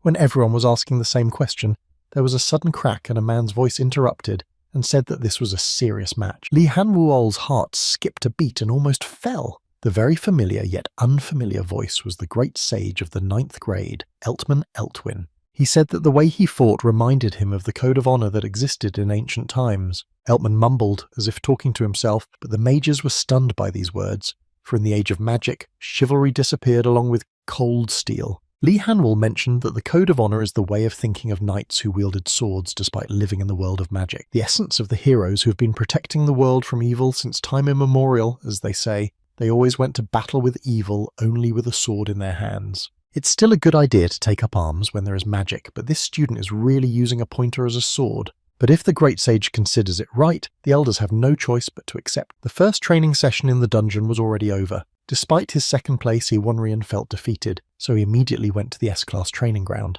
Out of 141 students, 39 failed to pass, and Ma Yusong took only 6th place. He was very sorry that Aizel had interrupted his fight with Ma Yuson. If he had had a little more time, he would have won. It has always been the case that Ma Yuson does not take everything seriously and still achieves high results in whatever he does. Even in the practical task, Hwonrian placed magic circles all over the territory and carefully analysed his actions, and Ma Yusong easily accepted his attack. He was very concerned about whether there was no way he could beat Ma Yuson, or whether the difference in their talents was so great. From the very beginning, one after another, magical skills sparkled, and the Scarecrow did not even have time to activate its protective abilities and was bombed beyond recognition. At that moment, Hong Byong came in and was surprised that it was Hwonrian, who is usually so calm and angry as ever.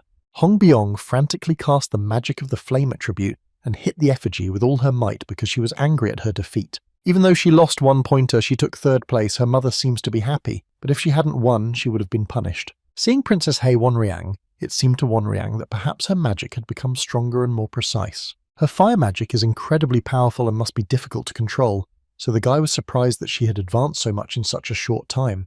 Reluctantly, the girl admitted that her classes with Baek Yusol helped her, both in terms of learning to solve difficult questions and her magical abilities. A simple plebeian with terrible grades and character, but the only one who knows how to deal with the princess's weaknesses is the opinion Hong Byong had of Baek Yusol. Then Tarin interrupted her train of thought and said that the stick she had ordered to be forged had already arrived. So after informing the princess, her protector wanted to go immediately to see Baek Yusol, but Hong Byong grabbed her shoulder and stopped her. She decided to give the wand to Baek Yusol herself, so she came to the 2nd tower where the laboratories and faculty chairs are located, knowing that he was there. She is tormented by remorse. She could have passed the stick to someone else, because everyone might think that she is running after a commoner. And while she was doubting her choice, someone called out to her, which disoriented the princess a bit. Hearing that it was a familiar voice, Hong Byong smiled and looked up. It was her mentor, Hameril. She apologized for calling her a mentor because she had recently become a professor, but Hameril seemed not to notice, saying that the princess had matured a lot. But the professor wondered what the girl was doing here, and Hong Byong said that she just had some business here and would be leaving. Also, the mentor said that some important people in the world of magic had arrived and were making a fuss about a student named Baek Yusol. But Hameril was sure that the princess already knew, because they had a duel and that the student did not use magic. The girl was embarrassed that her mentor had seen the fight and felt sorry for showing such a poor performance to a person she respected. Noticing the girl's excitement, Hameril supported her by saying that he really fought to the best of his ability, even though he didn't even use magic as his credo. Having watched their fight, the director of the academy said that he saw it as an attempt to restore the code of honor that disappeared many years ago. She was surprised and shouted that she could not believe that the guy wanted to return the knighthood. It sounded very unlikely. However, when she remembered the fight, she realized that he was using a pointer as a sword, so that's why Baek Yusol wanted a magic sword.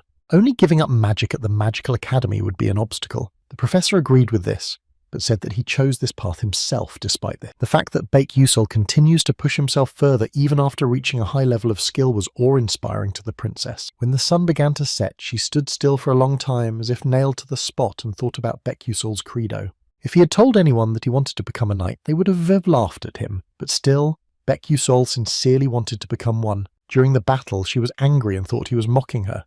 The girl was so absorbed in her thoughts that she didn't notice Baek Yusol coming up eating Ethel's roots. He said hello to Hong Byong and asked her what she was doing here, to which she said that she was obviously not here because of Hitbum, which made the guy laugh. Embarrassed and with the blush on her face, she handed Baek Yusol Teravon and mumbled something under her breath, clearly embarrassed by the moment. Opening the box, as expected from the Adolbites, the craftsmanship is unmatched by anyone else, and it was good that he helped the princess. Hong Byong also allowed Baek Yusol to keep the box, who was already thinking about selling it. However, she couldn't help wondering if the boy was really not going to use magic, but she immediately became embarrassed and left him without saying goodbye. Having no choice but to leave, he was interested in the girl's words because Professor Lee Hanwell had told him something similar. Like he supports the guy's intentions and respects his credo, but with this magic sword he will be safe enough in the next episode. So we had to try the new sword in action, so it was sold to a special training ground for the S-Class. Simply by channeling his mana into the stick, it took on the shape of a sword and gleamed with a white, mesmerizing glow.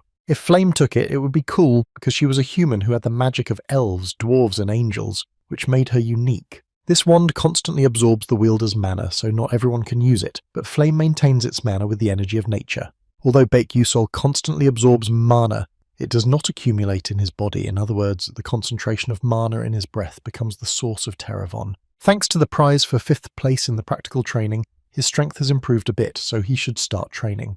And since he now has a weapon, he can directly raise his characteristics without spending experience points, so now he will have little free time. After a while, the day came for the compulsory Defense Against Magic class taught by Varian, a lecturer in the Defense Against Magic class. The lecturer said that from now on the students would start practicing real magic, so he divided everyone into teams and told them to get their wands. Varian was glad that there were a lot of tantalizing students in this group, so he divided them by level. However, he noticed Baek-Yusol and remembered his achievements in his head. He was not happy for the guy, but rather hated him. When the lecturer approached him, he asked why he was doing nothing, and he said that he was studying another defense technique, so he had nothing to learn about basic magic. Varian was curious, because being corrupt and sycophantic to children from rich families, he considered it impudence. He had heard that Baek-Yusol was not even capable of using magic other than flicker, which had deprived the lecturer of his. In this case, he asked me to demonstrate this cool defense technique to the rest of the students. To stay in this academy, an ordinary lecturer needs connections, so Varian asked to be an opponent of the guy Morso Dorden from the Empire. Because if he can beat an S-class student, it will only be to his advantage, so regardless of Baek-Yusol's opinion, they were asked to come on the platform. Once on the platform, the boys waited for the lecturer to give Morso the command to attack Baek-Yusol. Morso Dorden was also in the Uselek faction with Raiden, so the guys supported and shouted threats at Baek-Yusol. Perhaps it was for the best, Baek-Yusol thought, because he had to take this class because it was compulsory, and he had nothing to do here. Well, Varian has always been known for his bad temper since the first one, but at least this way the guy can see the results of his training. So the lecturer emphasized the rules of dueling. One of them attacks and the other defends, then it is forbidden to change and use magic in the wrong turn. The duel will begin when Varian says and Morso starts first, so the students began to worry about Baek-Yusol because Morso has the attribute of Earth. Soon the lecturer ordered to start and Morso decided to use second-rank magic, even though only first-rank magic is allowed in a basic magic workshop. With evil intentions and thinking that he might be able to destroy Baek-Yusol, Morso used the spell Chopping Boulder.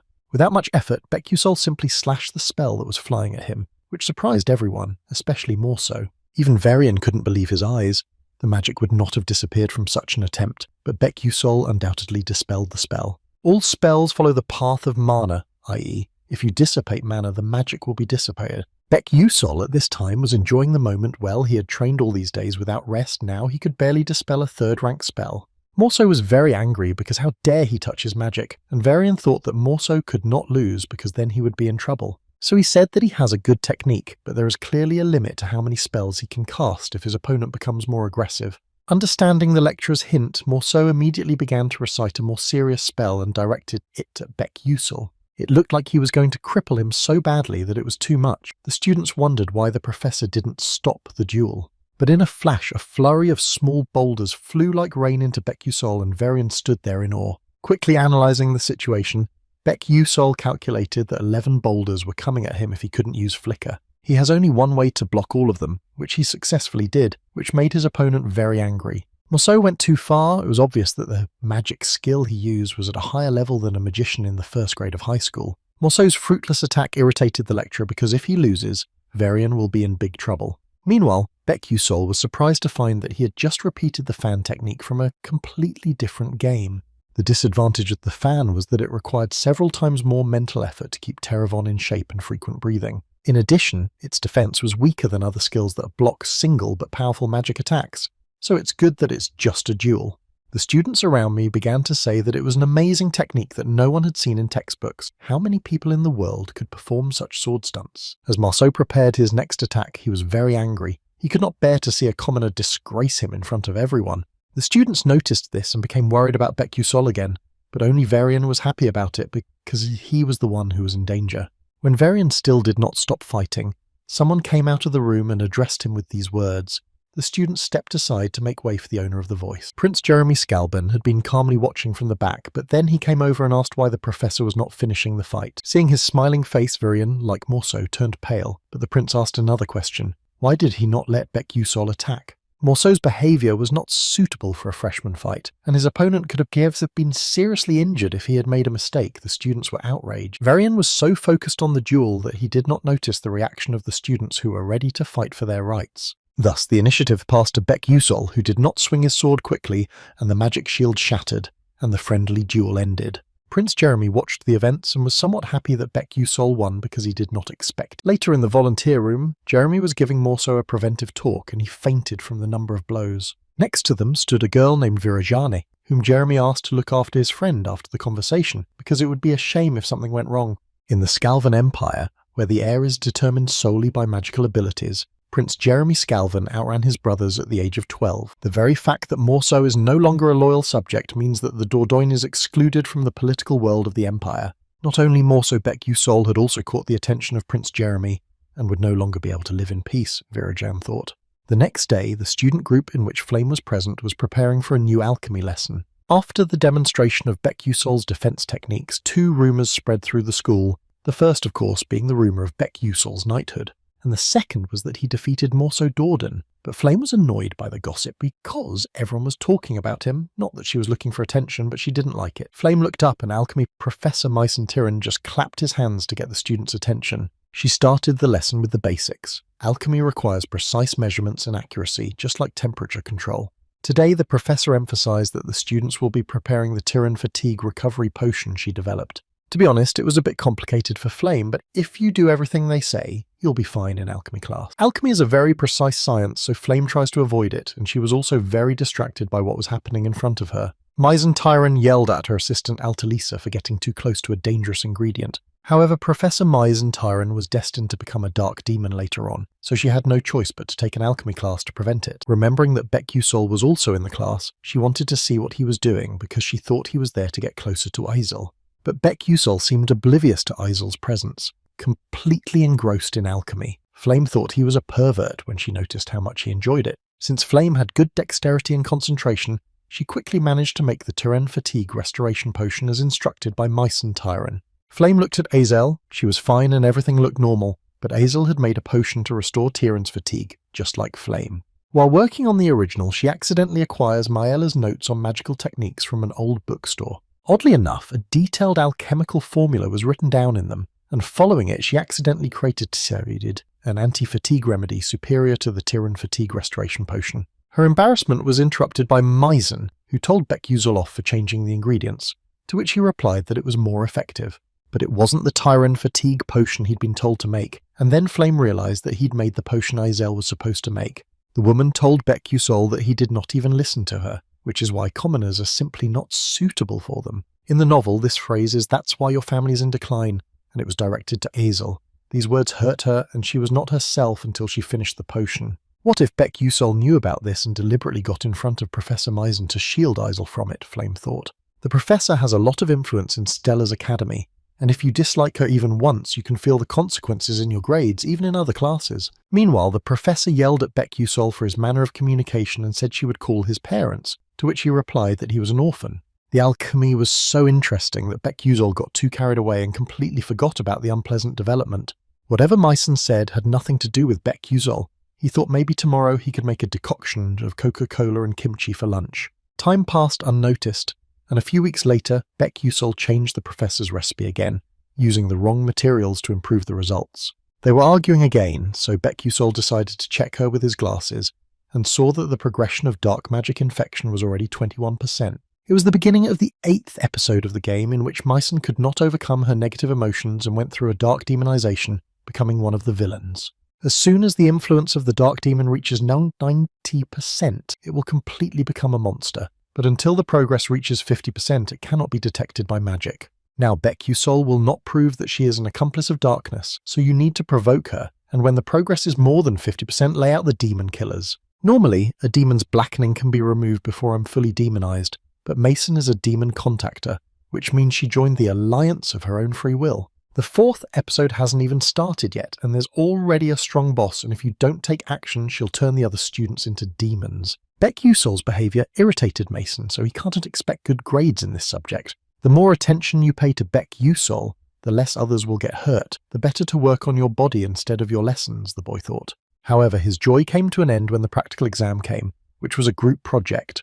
The group consisted of 4 students, and looking at Baek Yusol's group, one might think that they were mourning, but Baek Yusol decided to get to know everyone, too.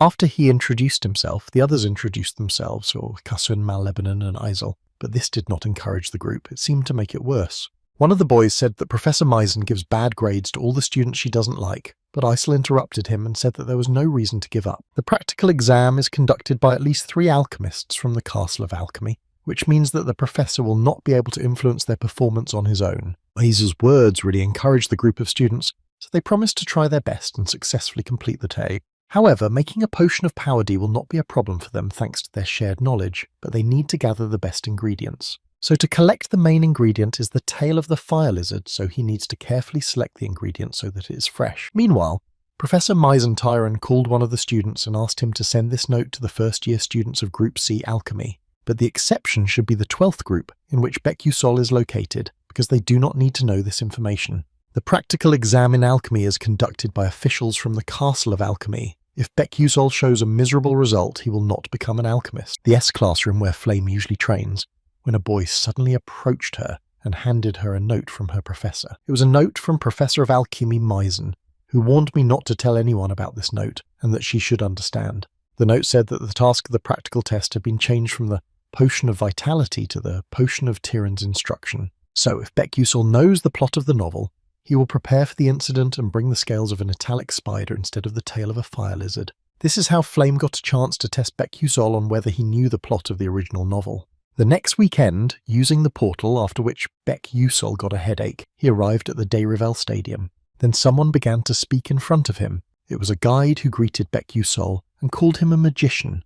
It was a little confusing for the guy because he was just a student, but the guide said that the students of the Stellar Academy deserved to be treated as full-fledged magicians. Passers-by were interested in him because Stella's school uniform was designed so that everyone could recognize her. It gave away Stella's identity as a cadet. Thanks to Stella's watch, it was possible to use portals that usually cost 100,000 credits for free. The hero left the stadium and headed towards the swamp looking for his target, knowing that fire lizards must live here.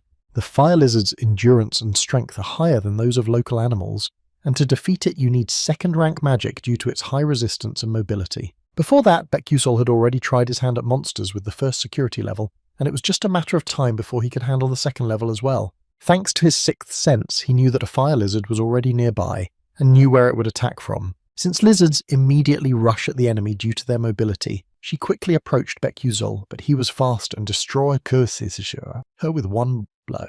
However, lizards move in groups, and in a second other lizards came up, but for Baek Yusol it was only to his advantage, so he collected many ingredients. For the next alchemy lesson, everyone prepared their ingredients, and Isel looked around and said that all the ingredients were fresh and everything should go well. So now all they had to do was prepare the potion correctly. So after motivating the whole group, they waited for the practical exam to begin. Suddenly, the front door to the classroom opened and 3 alchemists entered, accompanied by Altalisi and Professor Meisentyren. She emphasized that it was time to start and reminded us that the task of this exam would be to prepare a potion according to Tyrann's instructions of rank B. The 12th group was surprised, and Aizal exclaimed that they thought they had to make a D-rank life force potion. The professor said that she had sent out an alert that the topic of the exam had changed to a potion of Tyrann's instructions, and looking around, Aizal saw other ingredients. Baek Yusol finally figured out how the professor wanted to punish the boy, even though he didn't care, but he would hate to see others get hurt because of him. Looking at him, Flame thought that he must have known about the events in the novel, but why did he fall into this trap? So, since the 12th group prepared the wrong ingredients, they disregarded the code of alchemy, so the professor wanted to disqualify them. However, Baek Yusol interrupted her and said that he would prepare a potion more effective than necessary, as he had done before. The key ingredient in Tyrann's potion is the scales of the italic spider, which have a wide variety of nutrients. Tyrran potions are created by heat treatment with it as a base, so Baek Yusol plans to prepare a heat additive using the tail of a fire lizard. Professor Maiden agreed to this with the certainty that they would not succeed, and emphasized that they would be given only 1 hour. His group was worried that they would fail, but they had no choice but to try. Baek Yusol asked them to just trust him, and that it was better to try than to be disqualified, which encouraged the group and lifted their spirits. The player recalls that alchemy was one of his main hobbies in the game, and that he wrote down every recipe, and among them was a recipe for a potion of Tyrann's rank B. Initially, the boy did not plan to brew it, because Professor Meisen would invent the potion herself in the future. The scales of italic spiders store so many nutrients to hatch eggs, which makes them look like the tail of a fire lizard. It is said that the leaders of the Alka tribe from the southern sands eat them to improve their health and also to extend their life expectancy. Someone knew the Alka tribe's method of cultivation. Someone knew the manual method of drying, so they divided their duties and began to prepare the potion. Exactly an hour later, with the joint efforts of the two, the potion of Tyrion's B-rank instruction was ready, which surprised the representatives from the alchemy castle. While one of the representatives was evaluating the potion, the professor was very angry because she had been working on the formula for many years. The alchemist said that although there were a few too many ingredients, this potion was much better than and more effective than Professor Myson's. Professor Myson bit her lower lip at these words, as if her invention was at best inferior to the potions prepared by the students on the spot. She asked them to hand her the potion, and the alchemist dutifully handed it to Myson, who had no choice but to adopt a bewildered expression. The potion undoubtedly contained a technique unique to Myson, which involved extracting nutrients from the demon and replacing them with human life force. However, the professor is still the one who gives the grades and can disqualify the 12th group for incorrect components. As the alchemist showered the group with favourable reviews, Myson had no choice but to keep her mouth shut. So having bent down before the alchemists from the Castle of Alchemy, she had no choice but to give the points to the 12th team. The professor, who was very angry, promised herself that she would take revenge on Beck Usol, so the progress of infecting Professor Myson Tyrion with dark magic increased. In the evening, after the exam, Flame practiced on the S-Class training ground. She was exhausted and decided to finish her training, because although she was young in body, she was still middle-aged before she appeared in the novel. While Flame stood there, silently listening to the explosions, several students jumped out from behind her, one of them crying and the others comforting her. It was Arshuen who was crying because the princess had beaten her in controlling magic, even though she had been practicing for years. Hearing this, Flame's expression changed because Hongbyong's ability to control will definitely start to grow as she moves into her second year. Something could have changed the future. Someone made her realize her creativity at that moment. The suspect, Beck Usol, came to mind, accelerated her development somehow. Even the practical exam in alchemy went strangely well. Azel was supposed to invent the potion formula in the future, and Professor Myson was to take it and complete it. How then does Beck Usol know a recipe that did not appear in the novel, and he also seems to have been unaware that such an incident would occur? Then if he knows things from the future but is not familiar with the plot of the novel, he may have regressed rather than inhabited the character like Flame. It sounds logical that Beck Usol is from the future, then maybe he remembers different things from there, but he doesn't necessarily have to know about small incidents. According to the novel, Ma Yuson once received an attempt to return to the past from an entity that has power over the time of the 11th month of the Silver Age. Then He Wonriang noticed the pensive girl and came over, interrupting her train of thought. Flame immediately asked him if he knew Beck Usol, and he didn't understand why she would want to know, but he only knew that he was a strange student. The guy asked Flame if she was really interested in Beck Usol, to which she said yes without hesitation, which tensed the guy up. So the girl thought that apparently Beck Usol really knew the plot of the novel and said that it would not work and she would not stand still. She said that it was time for her to confess her feelings to him, so she got ready to leave immediately, and He Wonriang's heart almost broke. Thanking him for listening to her, Flame quickly left the training ground and disappeared into the corridors of the academy. He said goodbye to Flame without understanding and stood for a few more minutes, after which he also left the place with his head down. The next day, Beck Usol had some free time, so he sat in a cafe with a cup of hot coffee and lost himself in his thoughts. At the moment, the progress of the Dark Demon's influence on Myson Tyron has reached 37%, which means that the incident will occur within 3 months. The influence of a Dark Demon randomly touches one of the students. There are 3 candidates, Jackie Ashwang and He Wonrian. The worst case scenario is He Wonriang, although this rarely happened in the game, but you have to be especially careful with the demon's influence on him because it can lead to a bad ending. When he left the cafe and walked slowly toward the training ground, Flame was sitting in the garden and saw Beck Usol and got up and came over. She came close enough to wave her short black hair and asked him sternly who he was, because last time he hadn't answered about his identity. The hero thought about it again, but it made sense to tell her who he was, because she would clearly be a reliable ally. Telling Flame the whole truth and getting information from her can really help you get to the bottom of this. Before he could say a word, a warning appeared in front of him that he could not disclose the fact of his transfer to a key character. So Beck Usol said that they both have secrets that they shouldn't reveal, so they should only discuss it superficially. Then the girl was the first to ask if the hero knew what would happen in the future, although the guy said on the surface, but she decided to dig deep. If she asks him this, it means that she also knows what the guy answered and asked what she wants to study at this academy. Flame replied that she wanted to avoid a collapse because this world is unstable, and asked why he was behaving this way. Not knowing what to say, he thought it would be best for everyone, and thought that this would probably be enough. Thinking it was a lie, Flame got angry because he definitely has a purpose, he definitely has to benefit from it. Baek Yusol decided to correct her by saying that he didn't even know what he wanted. The only thing he needed was to survive. Then she looked up sharply and met Baek Yusol's teary-eyed gaze, which made his heart sink, and he turned and ran away.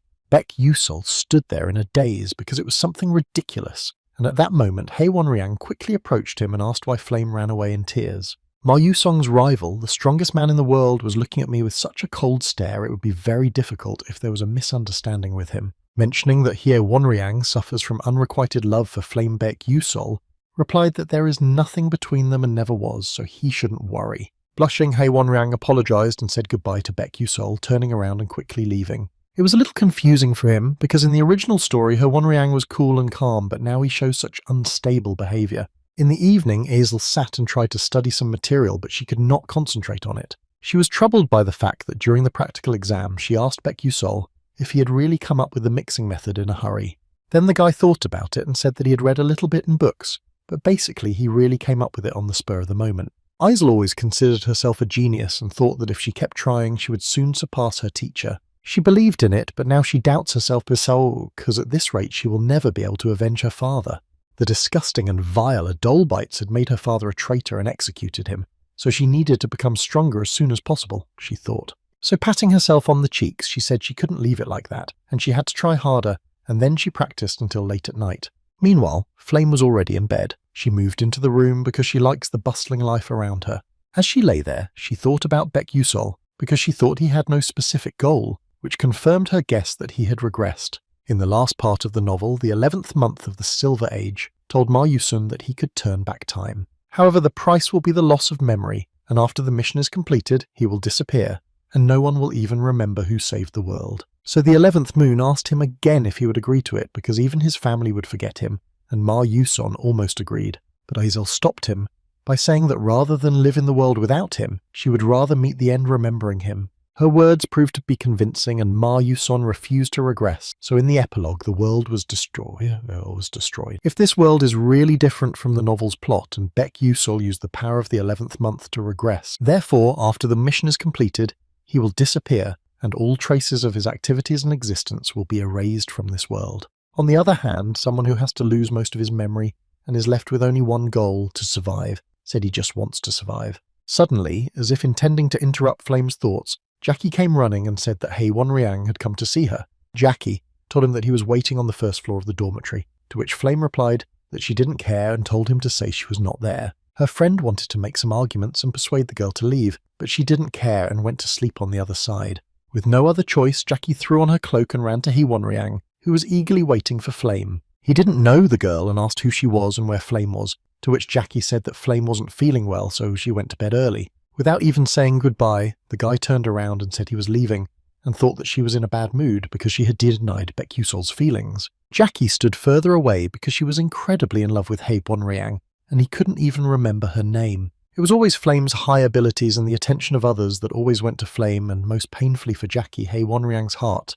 The next day, the deputy director of the Stellar Academy, 8th grade Mage Aki Hadden, appeared before Professor Myson Tiran. He said that she had been made a fool of by a student and that she should understand perfectly well that a lot is expected of her. Also asked whether the research on the method of convergence of random sequences was progressing well, and the professor replied that she would not disappoint him here. So the deputy thanked the professor and escorted her to the door, thinking that she did not realize that she was being used because her fame had blinded her. It's funny that a warrior of the world of magic who is supposed to fight demons and she is conducting experiments for them, so Aki Hadden can't wait for her experiments to be over. Professor Myson Tiran, an assistant to Altelisi, was walking down the hallway, carrying a huge pile of paper in front of her, not seeing anything in front of her. Noticing this ridiculous picture, Baek Yusol came up with an offer to help and took most of the paper letters. After bringing the paper to the right place where there was a complete mess, Altelisi thanked him because otherwise the professor would have yelled at her. When he noticed the formula, he was surprised, and Altelisi told him that Professor Myson was developing this formula in collaboration with other teachers. Baek Yusol mentioned that this is a technique of convergence of random sequences, and it became the first formula of magic alchemy and engineering. In the episode of Professor Mason's Blackening, demons help her complete the formula, and as a result, the difference in technique leads to terrible consequences. But with the appearance of Altalisi, everything changes quickly. What if she solves this problem before the dark people enter the plot, Becusol thought? So he approached Altalisa, to which she, being the scared type, was expectedly frightened and offered him coffee. When she refused, he asked her if she was annoyed that Professor Mason was constantly bothering her, and she wondered why he was asking her that. After a short pause, Becusol said that he could offer her an easy plan to repay the professor according to his merits. But she's just an assistant, how can she afford it? And if she gets fired, she'll have to live on the street, said Altalisi. Then he offered the option of becoming an alchemist better than Professor Mason, so that no one would be able to despise her. Since Altalisa was already tired of being satisfied with dirty work in a dusty closet like Mason was pushing on her, she agreed. She dreams of becoming an alchemist and creating many inventions, and has the talent to make her dream come true. So Altalisi will one day become the most brilliant alchemist of this generation and invent countless items and innovations. Of course, until now, reality has not allowed her to do so she had to put her dream on the back burner, but Becusol will turn it into reality. After the first week of exams was over, Becusol regularly visited Altalisi. They always spent their time actively and discoed over new innovations together, which greatly lifted the girl's spirits. Becusol was also pleased because her research and inventions are gaining momentum, but she still struggles with calculating formulas, so it will not be easy to bring the young genius to the right answer until Mason Tyron finds the formula.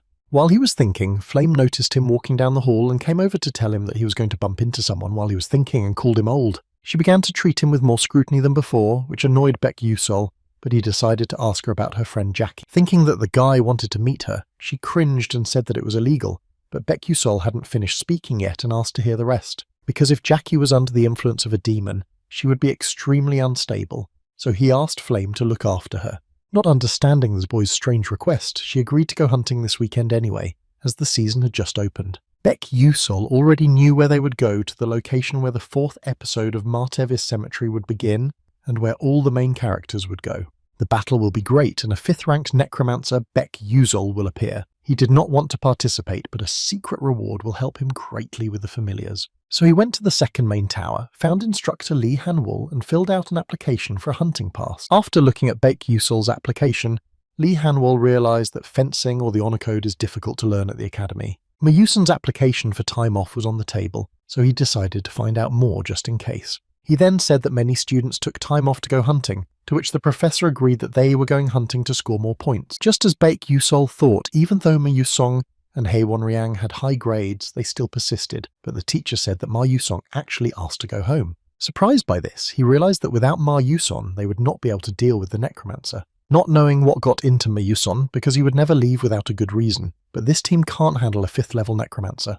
And what should Becusol do? Because without evidence, he will not be able to request support, and he will not be able to pass on information because of narrative rights. So he has no other choice. He can't let them be destroyed, so he has to solve everything himself. A few days later, at the Martevis Cemetery, the students were already destroying rather weak monsters with ease. One of them was sophomore Doc Cholkwan, who destroyed a Harbinger fish with a 2nd level of danger with a single blow. Later, a sophomore, Cassif Derrick, came to him and started scolding him for disobeying an order, to which Doc only joked. Next to them stood Isel and sophomore Bandien, who said that Cassif's actions were useless because Doc was always so hot-tempered. Ban turned to Isel and told her that she didn't have to worry about them, but she was embarrassed and silent. Looking at them, Islel thought that she went with them only because there was a vacancy in their club, and they seemed to be good people. He was about to leave when a burst of light and noise from strong magical spells appeared behind Isel. When they asked what the noise was, they realized that someone had enthusiastically joined the battle not far from them. So they decided to go at least to say hello, because it would not be good if their hunting zones overlapped with someone else's. Hong Byong and Flame were standing opposite each other, clearly looking at each other with unfriendly intentions. Isel watched the whole situation and wondered what was going on. Upon a cursory inspection of the neighbourhood, a large Harbinger fish was lying on the ground, as it was a 3rd-level fish that was very difficult to find. They were probably arguing about who would get the most points, and if you interfere, there will be a lot of problems. Besides, Isel has no desire to cross paths with the younger sister of the enemy who killed her father. Before she could think that the best solution was to leave as soon as possible, the leader of her group, Kasif, decided to reconcile the girls. Believing that he was older than them and had authority among the younger ones, he approached and asked them to explain the situation, to which the girls rudely pushed him away at the same time. This made him angry and he asked for more respect, to which Hong Byong said that if he was older, he should behave accordingly. Their heated argument was abruptly interrupted by some unknown pressure and a strange sensation that gripped their bodies, as dozens of pure white hand remains began to pierce the ground and reach out into the world. It was the strongest and most terrifying magic of the earth, necromancy. At this time, Baek Yusol was destroying monsters and thinking that he also wanted to use magic. Why the flicker of all things? He knew something about this event and its weaknesses, so he moved in a certain direction to find what he needed. He didn't have the strong skills and incredible power to simply destroy an army of skeletons like Ma Yusong, so Baek Yusol has only one option for survival: to act as only players can. He approached the grave of the general who commanded hundreds of skeletons, and he immediately began to crawl out of his resting place. There are only 3 such half-boss generals in this episode, and with the guy's current level of ability, it's just not possible for him to fight him as usual. Watching the monster crawl out or transform is a cliché, but this waste of time does not bring you any closer to victory. So without hesitation, he defeated the general with a single blow and turned his head into a staff with which to control the skeletons. Since Baek Yusol can now control the skeleton army, you can join the group and complete the episode. While Baek Yusol was dealing with the skeleton general, a group of students were surrounded by 100 skeletons, which they could barely handle. Flame had forgotten that she was going to be a necromancer in this episode, but something was wrong. She looked at Aizel, but Ma Yuson wasn't there. So they somehow need to counter the 5th level necromancer with such a team, so Hee Wonrian has already requested the support of the academy, which will arrive in 3 hours. Professor Stella will help them if they hold out for a while, and even if they can't fight the necromancer, they will be able to escape. Hongbyon said there was no time to talk because it was a cemetery, and the longer they waited, the more skeletons would appear. So they had to retreat to the camp, but Jackie could not cope with the onslaught of skeletons and could no longer defend herself. And when the skeletons had almost reached her, Aizel suddenly shattered the skeleton with a strong ice attack. Aizel quickly realized that it was a necromancer, and that he had prepared himself thoroughly, and she thought it was highly likely that he had used the mana vessel technique. With the mana vessel technique, the necromancer is able to inject and store his mana. Necromancers have their own mana limits, and if they just summoned monsters, they would run out of mana after 10 skeletons. And since it was almost impossible to take over such a large territory, it was all planned a long time ago. So the group guessed that it was a necromancer's plan to turn them into skeleton mages and replenish his army with powerful warriors. Kasif decided that since he was in charge, he needed to use strong magic to end everything, but his plan was destroyed by a skeleton that grabbed his leg. Doc Cholkwan noticed that his friend was in danger and immediately rushed to him and quickly managed to fight off the skeleton. However, it was too late and Kasif did not have time to finish the spell, so they were hit by a strong magical bounce. Yes, the situation was not the best, and then there is the magical bounce that can cover everyone with its explosion, so you need to withstand it. Most of the students could no longer fight and were falling down from exhaustion. Flame was also on her last legs. Flame's mana was almost gone and her skeletons were running out. She had no way out. The skeleton had already come too close and was about to destroy the girl, but before it could touch her, it stopped abruptly. Absolutely all the skeletons stopped and froze, and behind the crowd of skeletons stood someone with a familiar face. It was Baek Yusol holding a rod with the general's head on the end, but how could he defeat him, Flame thought.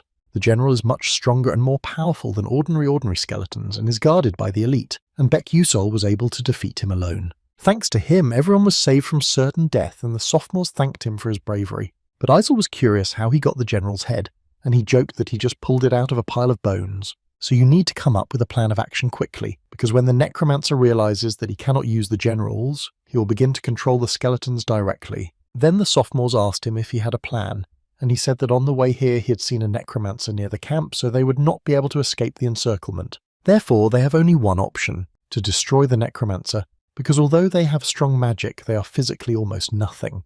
The students objected that he was surrounded by many skeletons, but Baek Yusol was sure that the mage was already exhausted, and if he didn't attack now, they would never escape. At the moment, the necromancer's guard includes 1 general, 6 elite skeletons, and 50 ordinary ones, and the more time passes, the more of them there will be. But how to convince others of this? But then Hong Byon and Flame helped him by agreeing to his plan, especially since the necromancer doesn't expect an attack now. The sophomores looked at each other and realized that there was no other way out, so they had to attack the necromancer now. At this time, the 5th-ranked necromancer of the Dark Tower, Sebek, was near the camp and was looking forward to the students' defeat. He reflected on how lucky he was to have met Stella's students, and when they became part of his army, the Demon Alliance would finally be equal to him. After collecting about 7 years of mana in mana vessels, he was able to reach an army of 700 skeletons, and now no one will mock him. However, something that caught his attention abruptly, one of the generals was destroyed by someone, which greatly confused the necromancer. Not only threatened Sebek's plans, but he looked around and noticed a giant ice arrow flying at him with great speed. Having managed to react to the attack by blocking it with a wall of bones created by a 4th-ranked magic, he noticed that it had cracked, but the students didn't waste a minute, so a giant fireball flew at the necromancer, burning everything in its path. Although he was able to fight back again, he let his guard down, never thinking that the students were attacking him. They were still the Stellar Academy, so one shouldn't underestimate them, the necromancer thought, and began to prepare for the defense. Initially, the necromancer did not plan to use this, but it would be dangerous to confront in a direct fight, so it is worth calling elite warriors. He quickly began to cast a spell, and within seconds a strong army of skeletons gathered around him. Having overdone it a bit with the skeleton summoning spell, his organs were injured, but that should be enough, the necromancer thought. And just when he thought he could relax, Bekyusol jumped behind him, using the flicker. He was very surprised that Bekyusol had appeared so quickly, because he had been keeping a close eye on all the students through the skeleton's eyes. In addition, the boy had the head of one of the necromancer's generals on his head, but Bekyusol did not hesitate to throw it to the ground and break it. This act caused a lot of damage to the necromancer, and so in Bekyusol he saw the underestimated power of Stellar's Academy. Meanwhile, the guy realized that everything was not going according to plan, because the sophomores were supposed to deal with the generals and come to his aid. But because of the additional elite warriors, they are not finished yet, and he will have to fight alone as the weakest of the group. Looking at the necromancer again, he realized that he had overdone his summoning and had suffered internal injuries, so Bekyusol had a chance. Hong Bayong, fighting off the skeletons, knew how to destroy them as quickly as possible and unite with Bekyusol, but she was distracted. Arshuin reported that Bekyusol was left alone with the necromancer. Knowing that it would be an unequal fight because the difference in ranks was high, she could not leave the fight. Meanwhile, in Bekyusol, a prison of pure white bones rose out of the ground, almost fraudulently created in just a second. The only way to deal with it is to react as quickly as possible and get out, so the guy quickly took advantage of the flicker and jumped back. Jumping again as close as possible to the necromancer, Bekyusol was about to attack when the latter immediately defended himself with a wall of bones. However, Bekyusol foresaw this and brought a lot of cola potions that dissolve bones very effectively, thus destroying Sabahek's barrier. The necromancer was enraged by this and called the boy a miserable rat and attacked him with a spell of bone spears. Bekyusol wanted to take advantage of the enemy's irritation and jumped behind him to deliver the decisive blow. At that moment, Sabahek turned his head to him and smiled, because he had hidden one of the spears in the ground behind him, which managed to wound the boy in the shoulder. The necromancer, rejoicing that he had managed to catch Bekyusol, praised himself and told him that he had wounded him badly and that he would make a good warrior in his army. Now Bekyusol realized that although the necromancer is weak, he is of the 5th rank, but although he is a high-ranked enemy, he is still weak. One more jump and he's defeated, but he can't use his mind because of the pain, so he can't stop the flicker, so he needs to increase the distance. So, taking advantage of the necromancer's arrogance, he began to crawl a little further like a rat to make his plan work. The distance between them was 15 meters. In other words, at this distance, Bekyusol would not have to use the flicker interrupt. Seeing the glimmer of hope, Bekyusol moved with the help of flicker, and in a split second he was standing in front of the necromancer and immediately struck the final blow. Immediately the skeletons began to crumble, and almost nothing remained but a cloud of ash floating somewhere in the air. The students were happy because Bekyusol was able to cope and destroy the necromancer on his own, and were glad that they were able to escape and survive. Meanwhile, Bekyusol, hearing fragments of his friend's phrases, fell over the necromancer's body and lost consciousness from his wounds and fatigue. After the incident, the magical knights accompanied the students from the scene of the incident to Stellar Academy itself. Li Han-wul, who had just returned, made a comment to Bekyusol because he had promised to train in a place with clean air, but he didn't think it would be a cemetery. Bekyusol apologized, but still, according to the academy, he'll be deducted points because there are no exceptions. However, the very fact that he went to save his comrades without thinking about breaking the rules is remarkable, and Bekyusol deserves a reward and points for that. So the professor turned and left, and Bekyusol remembered that he had been told that his legs needed a few days to recover, so he needed to rest. At that moment, Aizel came up to him and thanked him for today, and Bekyusol asked her to take him out to dinner sometime. As he was about to leave, Aizel interrupted him and asked if she could do the same if she tried, or if she would reach the same heights as him. It was a bad idea on the part of the guy, because in the original she didn't ask such questions. Because he interfered, Aizel merely faced a challenge and was unable to overcome it. After thinking about it, he replied that she didn't need to ask him about it. She had already achieved remarkable results that others considered unattainable. Confused, the girl asked him how he knew this, and he replied briefly and clearly that he had been watching her. The girl blushed, and Baek Yusol realized what he had said and quickly left Aisel because it sounded like he was some kind of perverted stalker. However, Aisel was happy about it, because no one is interested in the life of a traitor's daughter, and he said that he was watching her, so these words warmed her heart. The next day, all those involved in the incident were gathered to be rewarded, and Baek Yusol was surprised that many nobles and high-ranking mages came. But anyway, he looked at Hong Bi-young, who was beaming with joy when she noticed that Baek Yusol was looking at her, and she was a little embarrassed. In the end, Lee Hanwol came to the podium and said that today 12 students who fought with a representative of the Dark People would be awarded. These awards will be handed out by the principal himself at this moment, at which point he rose to the podium and looked at all the brave students. Baek Yusol saw Eltman Eltfin for the first time, so he was very surprised that he would personally award the guy. He remembered that he was 300 years old and always wore a pleasant smile, and yet he was the most powerful warrior of magic with the title of fighter. Eltman approached each student in turn and rewarded them with sincere words of support and wishes for the future. It was Baek Yusol's turn, so the director approached him and the boy became very nervous but did not show it. He could feel his gaze on him, pressing him hard. That's what a 9th-ranked mage is like, the boy thought. The director smiled sincerely and said that Baek Yusol was as diligent as ever, but the boy did not understand what he meant, and so the ceremony ended. So, as a reward, Baek Yusol received 5 million credits, and now he doesn't have to worry about money for a while. He was also given vessels of mana that can be counted as a reward for destroying the necromancer, which can be counted as his heart. It's still not easy for Baek Yusol, but soon Altalisi will develop a subspace, and then it will be easier for him to carry things around. Now it was time for rewards from the system, and it again gave him a choice and decided that now the most important thing was to convert everything into experience. He realized how weak he was in this battle, because even careful training is useless, so he should use his knowledge to advance further.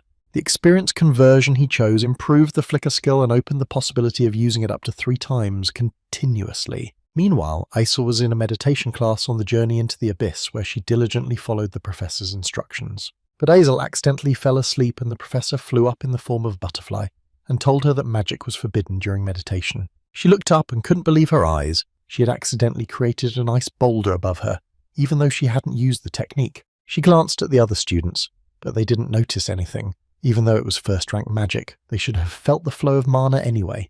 Then Aisel thought that if this was really the effect of meditation, it meant that Baek Yusolu had predicted everything. After the meditation lesson, thanks to the reward, she could now enjoy a bun with red bean paste, so she was very happy about it. Having only had 1 bite of the bun, she was distracted by Prince Jeremy, who took an interest in her and asked her if she had joined any clubs. She wasn't really interested in any clubs, so she wasn't in any clubs, and the prince offered her a place in his club. Aisel asked what the conditions were, and Jeremy said that there were no conditions, he just liked her so much that he wanted her in his ranks. However, Aisel kept quiet because she knew it was a lie, and he just wanted to get her and turn her into his trophy. Thinking that the girl didn't believe him, he leaned over to her and said that there were really no conditions, only that she join his group and stay close to him. It was hard to say no to him because she understood who he was. The kingdom of Adlebit was at war with him and his empire, so under his influence her life would be improved. She will no longer have to enjoy a bun, nor will she have to endure the humiliation of being the daughter of a traitor, but she knows it's not worth it. The moment Aisel opened her mouth to say something, her eyes were empty and she felt a blow to her cheek that did not immediately begin to hurt. It was Flame who started yelling at Aisel for flirting with men again, even after Flame confessed her feelings. However, before Aisel could speak, Flame grabbed her wrist and forced her to go away to talk to her. As Flame ran away, she said that Aisel should thank her, because if she had refused Jeremy for no reason, he would have forced himself on her anyway. Still, after apologizing for the slap, Flame turned and left, leaving Aisel, who had absolutely no idea what was going on. Flame wondered if she had done the right thing, because if Aisel had joined Jeremy's circle, Jeremy's novel would have crushed her spirit. She didn't want to disrupt the story, but looking at Baek Yusol's actions, she thought she had done the right thing, and she was worried that Jeremy hadn't realized she was making it up. Jeremy himself was sitting in his apartment drinking tea, thinking about Flame and how interesting she was to him. Of course, he realized that everything she said to get Aisel out of his clutches was a pure lie, and he thought it was even cute. So she's more interesting than Aisel. So Jeremy promised that he would get Flame at any cost. In a few days, a very important exam was to begin, so Lee Hanwol gathered the students there and told them what the task was. Unlike before, when students had only encountered monsters of the 1st and 2nd level of danger, the target of this battle was monsters of the 3rd level. This is a strategy task, so by dividing into teams, you need to analyze all the information about the monster and tactically destroy it. Therefore, since it is necessary to defeat a medium-level monster, students will be given 4 days to prepare. Having information about the monsters, you need to choose the most suitable one for your team. This time CNA classes will be combined. So Lee Hanwol asked to form teams of up to 6 people and hand in the lists, at which point Aizel stood there, thinking that she hated group activities. No one came up to her to recruit her to the team opposite Hong Byeon, who was surrounded by many students who asked to join them. Her circle was once so large too before the Adolbites destroyed her family, although they were once equal. The Great Duchy of Molf with the ice element and the Kingdom of Adolabit with the fire element at that time, these two families held each other back, dividing the world of magic into 2. Then 2 geniuses were born, Honbyeon and Aizel, and she thought she was chosen, but in her current state she is not sure she can resist the Adolbites. Unexpectedly, someone came up to her. It was Baek Yusol, who immediately asked if she was alone, and she shyly said yes. Then, with a sincere smile and a pleasant tone, he invited Aizel to form a team with him. Although Hong Byeong was surrounded by many students, she noticed that Baek Yusol came up and invited Aizel to join the team. There are no restrictions on the minimum number of participants, so Baek Yusol offered to create a team of the 2 of them and even get a bonus, which surprised the girl. It would be difficult to defeat the 3rd-level monster by himself, so Baek Yusol asked her again with a smile if she agreed to do it. After pausing and thinking, she agreed, because she had no one to cooperate with anyway, so Baek Yusol went to hand in the list. At this point, Hong Byeon quickly approached Aizel and stood in front of her with obviously unfriendly intentions. Aizel asked what she wanted and told her to behave if a pig like her was lucky. The princess immediately turned around and walked in the other direction so as not to see Aizel, who had just been humiliated for almost nothing. Despite the fact that it was very unpleasant for Aizel to hear this about herself, she realized that it was not about her abilities but about Baek Yusol. Meanwhile, Hong Byeong thought that she would never lose to a loser and a commoner. Even a team of her sticking points would be enough. However, it is most advantageous to attract a knight who is considered the best of the best, so the princess approached Ma Yuson. Ma Yuson approached him and greeted her in his usual manner, but Hong Byeong immediately asked if he had a team, and he replied that he wanted to be alone. Then she proposed to form a team, which Ma Yuson refused, but she had an argument that Baek Yusol and Aizel would be together. The princess didn't think they would go for a medium-level monster, rather than a medium-large special monster.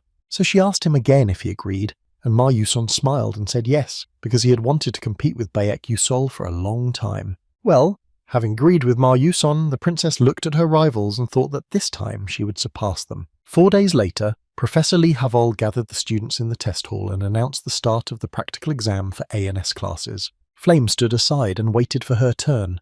At first, she thought she would defeat the monster with the opposite attribute, but to get more points, she decided to be alone. On average, it takes 5 first-class mages to defeat an average monster, and if you add attribute compatibility, you can handle a higher-level monster. However, Flame is a mage of the attribute of light, and this attribute does not combine with the others, so she decided to take the exam herself. Flame hoped that Aizel would be okay, because in the novel she failed to form a team and received the lowest grade. She even wanted to invite Aizel to her place, but if Baek Yusol is with her, everything will turn out as well as possible. The 16th group finished the test, so it was the turn of the 17th group, which had only 1 flame. So when she heard that it was time to go, she moved from her seat and walked past Baek Yusol and Aizel, without even looking in their direction. However, Flame forgot to tie her shoelaces and stumbled and began to fall when Baek Yusol ran up behind her and managed to save her from the inevitable fall. After thanking Baek Yusol, she hurried up and realized that Jackie always tied her shoes, and it would be difficult for her if she went out on the field alone. So when the students went to the battlefield, they were surprised that such a fragile girl like her could destroy the monster on her own. Opposite her stood a large boar, and it did not have my attributes, so there was no point in hitting it with the opposite. No one waited, and the exam began, so an incredibly large bear carcass was chasing the poor girl. No one believed her, but without hesitation, Flame began to use the spell Flowers Swaying in the Wind. This spell was able to stop the giant monster and gave Flame time to prepare an already attacking spell. So as soon as the boar got out of the trap, he immediately rushed to Flame, but he didn't have time to get to Flame because she attacked him and destroyed him. The body of the giant bear fell with a roar right in front of Flame's feet, which meant that she had passed the test. All the students were shocked by this because some of them, even as a group of 5, could not defeat the mid-level monster. On her way to the stands, she heard that the next group would be the 31st and was very surprised that it was Ma Yuson and Hong Byeong. Standing aside, Flame wondered why Hong Byeong was with Ma Yuson, since the two never met in the novel. As expected from a princess, she chose a rather rare monster of medium danger level, the Fishman. Hong Byeong and Ma Yuson's attributes are fire, earth and lightning, and the fishman is a monster of the water element, so he is the exact opposite of their attributes. After assessing the situation, Flame realized that if they defeated such a monster in two, giving up the natural advantage, they would get maximum marks. It was time to start the battle, and the monster immediately screamed a terrible scream and was about to attack and took off. But Hong Byong and Ma Yusong were in no hurry to attack the monster, and everyone was surprised to see the swordsman standing behind the magician. However, Ma Yusong jumped up using a power jump and left only a cloud of dust on the floor that was no longer under him. The sophomores were surprised by the powered jump, but he won't be able to get to the fishman because a power jump can only be done from the surface. So Ma Yusong used the magic of the earth to raise a small platform for himself, and Hong Byong used a punch to give momentum to this platform. Ma Yusong used his giant kick technique to easily bring the flying monster to the ground. Then, using the magic of the earth, he raised large stone slabs from the ground and blocked the fishman in them. This was not enough, and the monster was able to get out, but it was too late because the princess had finished preparing a powerful spell. Thinking that this was not enough for the monster, although it was already clear that he was not happy about the princess's attack, as Ma Yusong attacked him with lightning. After such strong attacks, the monster quickly burned to ashes and only a handful of ash remained. Although all the students were delighted with them, Hong Byong was looking for Baek Yusol's recognition and thought he would not surpass her result. Baek Yusol himself had already entered the battlefield with Isel and asked to summon 5 monsters. Absolutely all the students were surprised by this, because 5 students could not defeat even one monster, and here there were 5 at once. The 5 monsters summoned were a Hymerodon frog, a sand grizzly black bull, a falcon, a Kylan slime nami, and a super-sensitive bat. Hong Byong asked if Ma Yuson understood anything, but he was just curious about Baek Yusol's plans. Lee Hanwol asked who had made the monster selection, and Baek Yusol replied without hesitation that it was him. So the professor said that since Baek Yusol was a knight, he would be able to get points even in such an extreme situation, and thought that such a strategy was impossible for the bishop. Baek Yusol disagreed and argued that this strategy was designed specifically for the bishop. Although these words surprised the professor, he understood what the boy meant and asked them to start a fight. The guy asked if Isel was ready, and she said that she had been for a long time, so Baek Yusol asked her to trust him. At that moment, the girl remembered their dialogue during another night training session. Isel wondered why he chose her, because with his abilities he could have hired anyone with better talent. Although no one can match the power of Hong Byong's flame control spells, and Ma Yuson is generally the strongest of the freshmen. All of them would have been suitable for Baek Yusol, but he decided that it was better to form a team with Isel, and that was that. To be honest, Isel still didn't understand what Baek Yusol had in mind, but there must be a reason why he chose her, and in that case she would justify his choice. So motivated, Isel began to concentrate on using a strong high-ranking spell. The students realized that this is an etheric resonance, a phenomenon that manifests itself only when a magician of the 6th rank or higher fully enters his consciousness. At the moment of their maximum concentration, a countercurrent phenomenon can occur, releasing all their mana. Baek Yusol looked at her and thought that she really deserved the title of Queen of Winter, and it was time to start planning a battle for 2 against 5 monsters. So without hesitation, the boy immediately used the flicker and got as close to the Hymerodon frog as possible. Thus, after taking the Hymerodon out of the fight for a while, the next one was a sand-grizzled black bull that was standing nearby. But the bull was not going to attack Baek Yusol. For some reason, he was more interested in the Hymerodon, so he stood and looked at the frog's horn, which was red from the blow. Everything is going according to Baek Yusol's plan, because the method of fighting the 5 monsters is to create a situation where they destroy each other.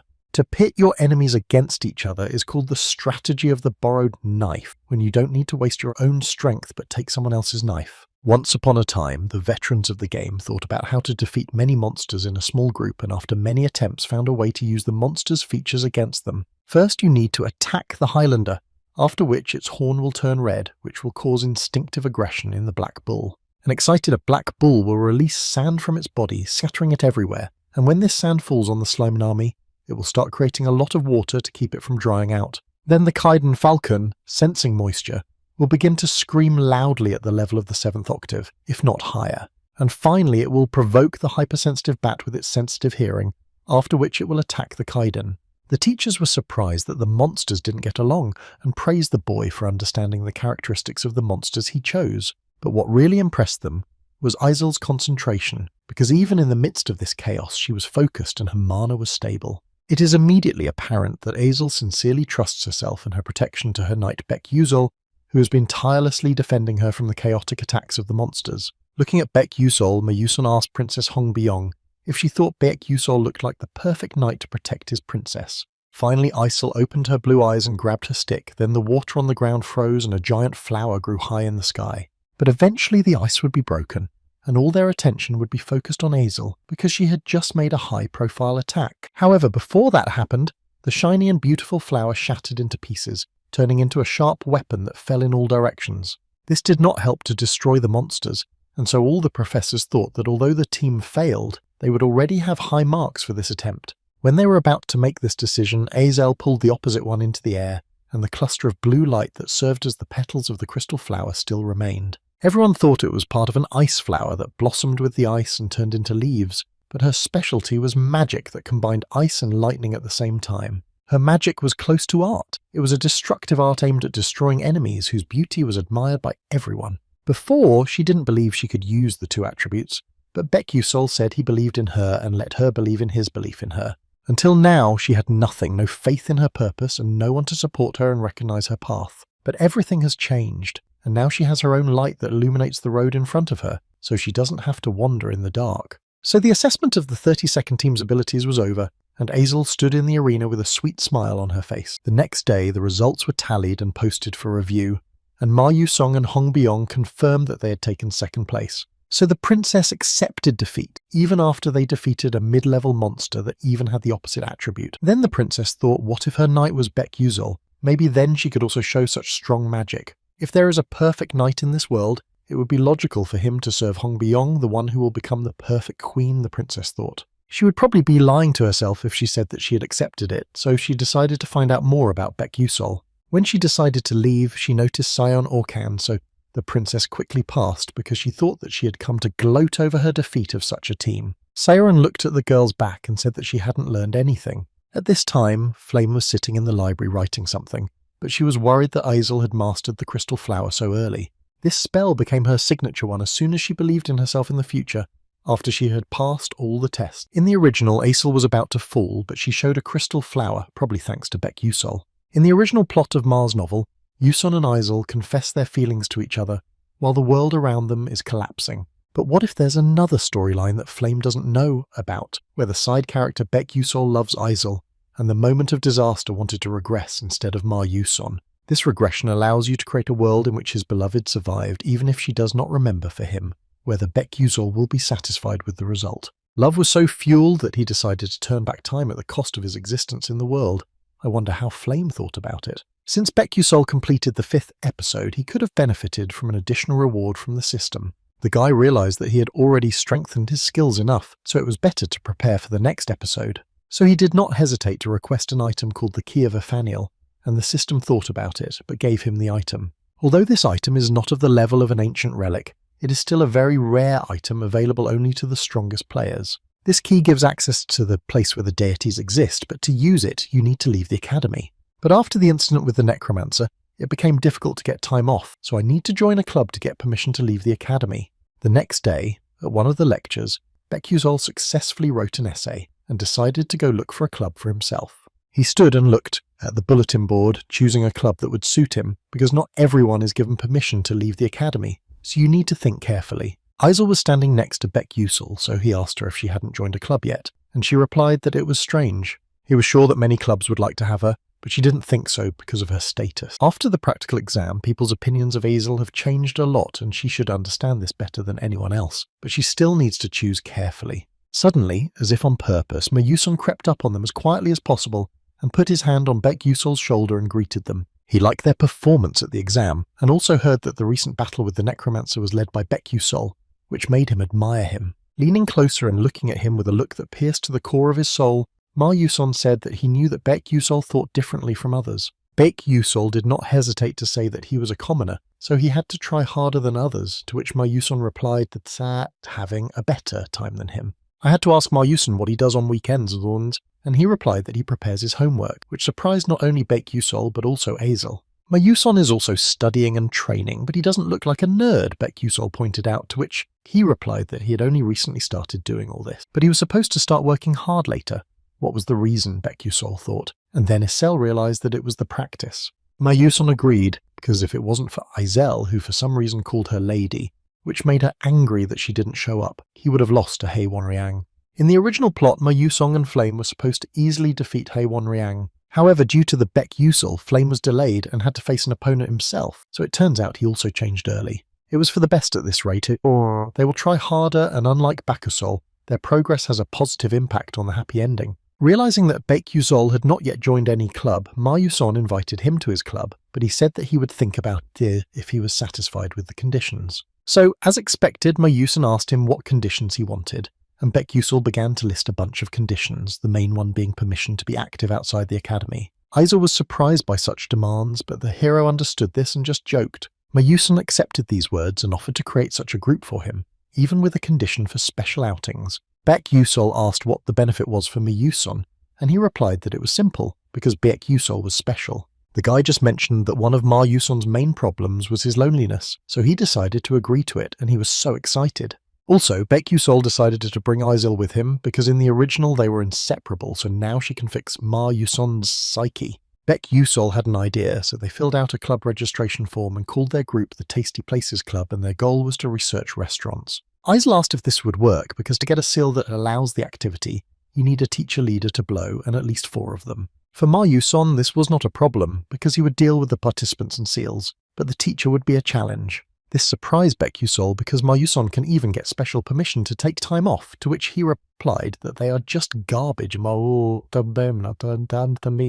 Yuson went to get the seal, and Baek Yusul thought that not everyone can give a seal for a special activity, so it must be someone at the top of the academy. The first main tower, Stella, the academy's deputy director, was sitting in her office when the door opened and someone quickly entered. The deputy director was very surprised to see Ma Yusong, and he said that he hadn't seen his grandfather for a long time.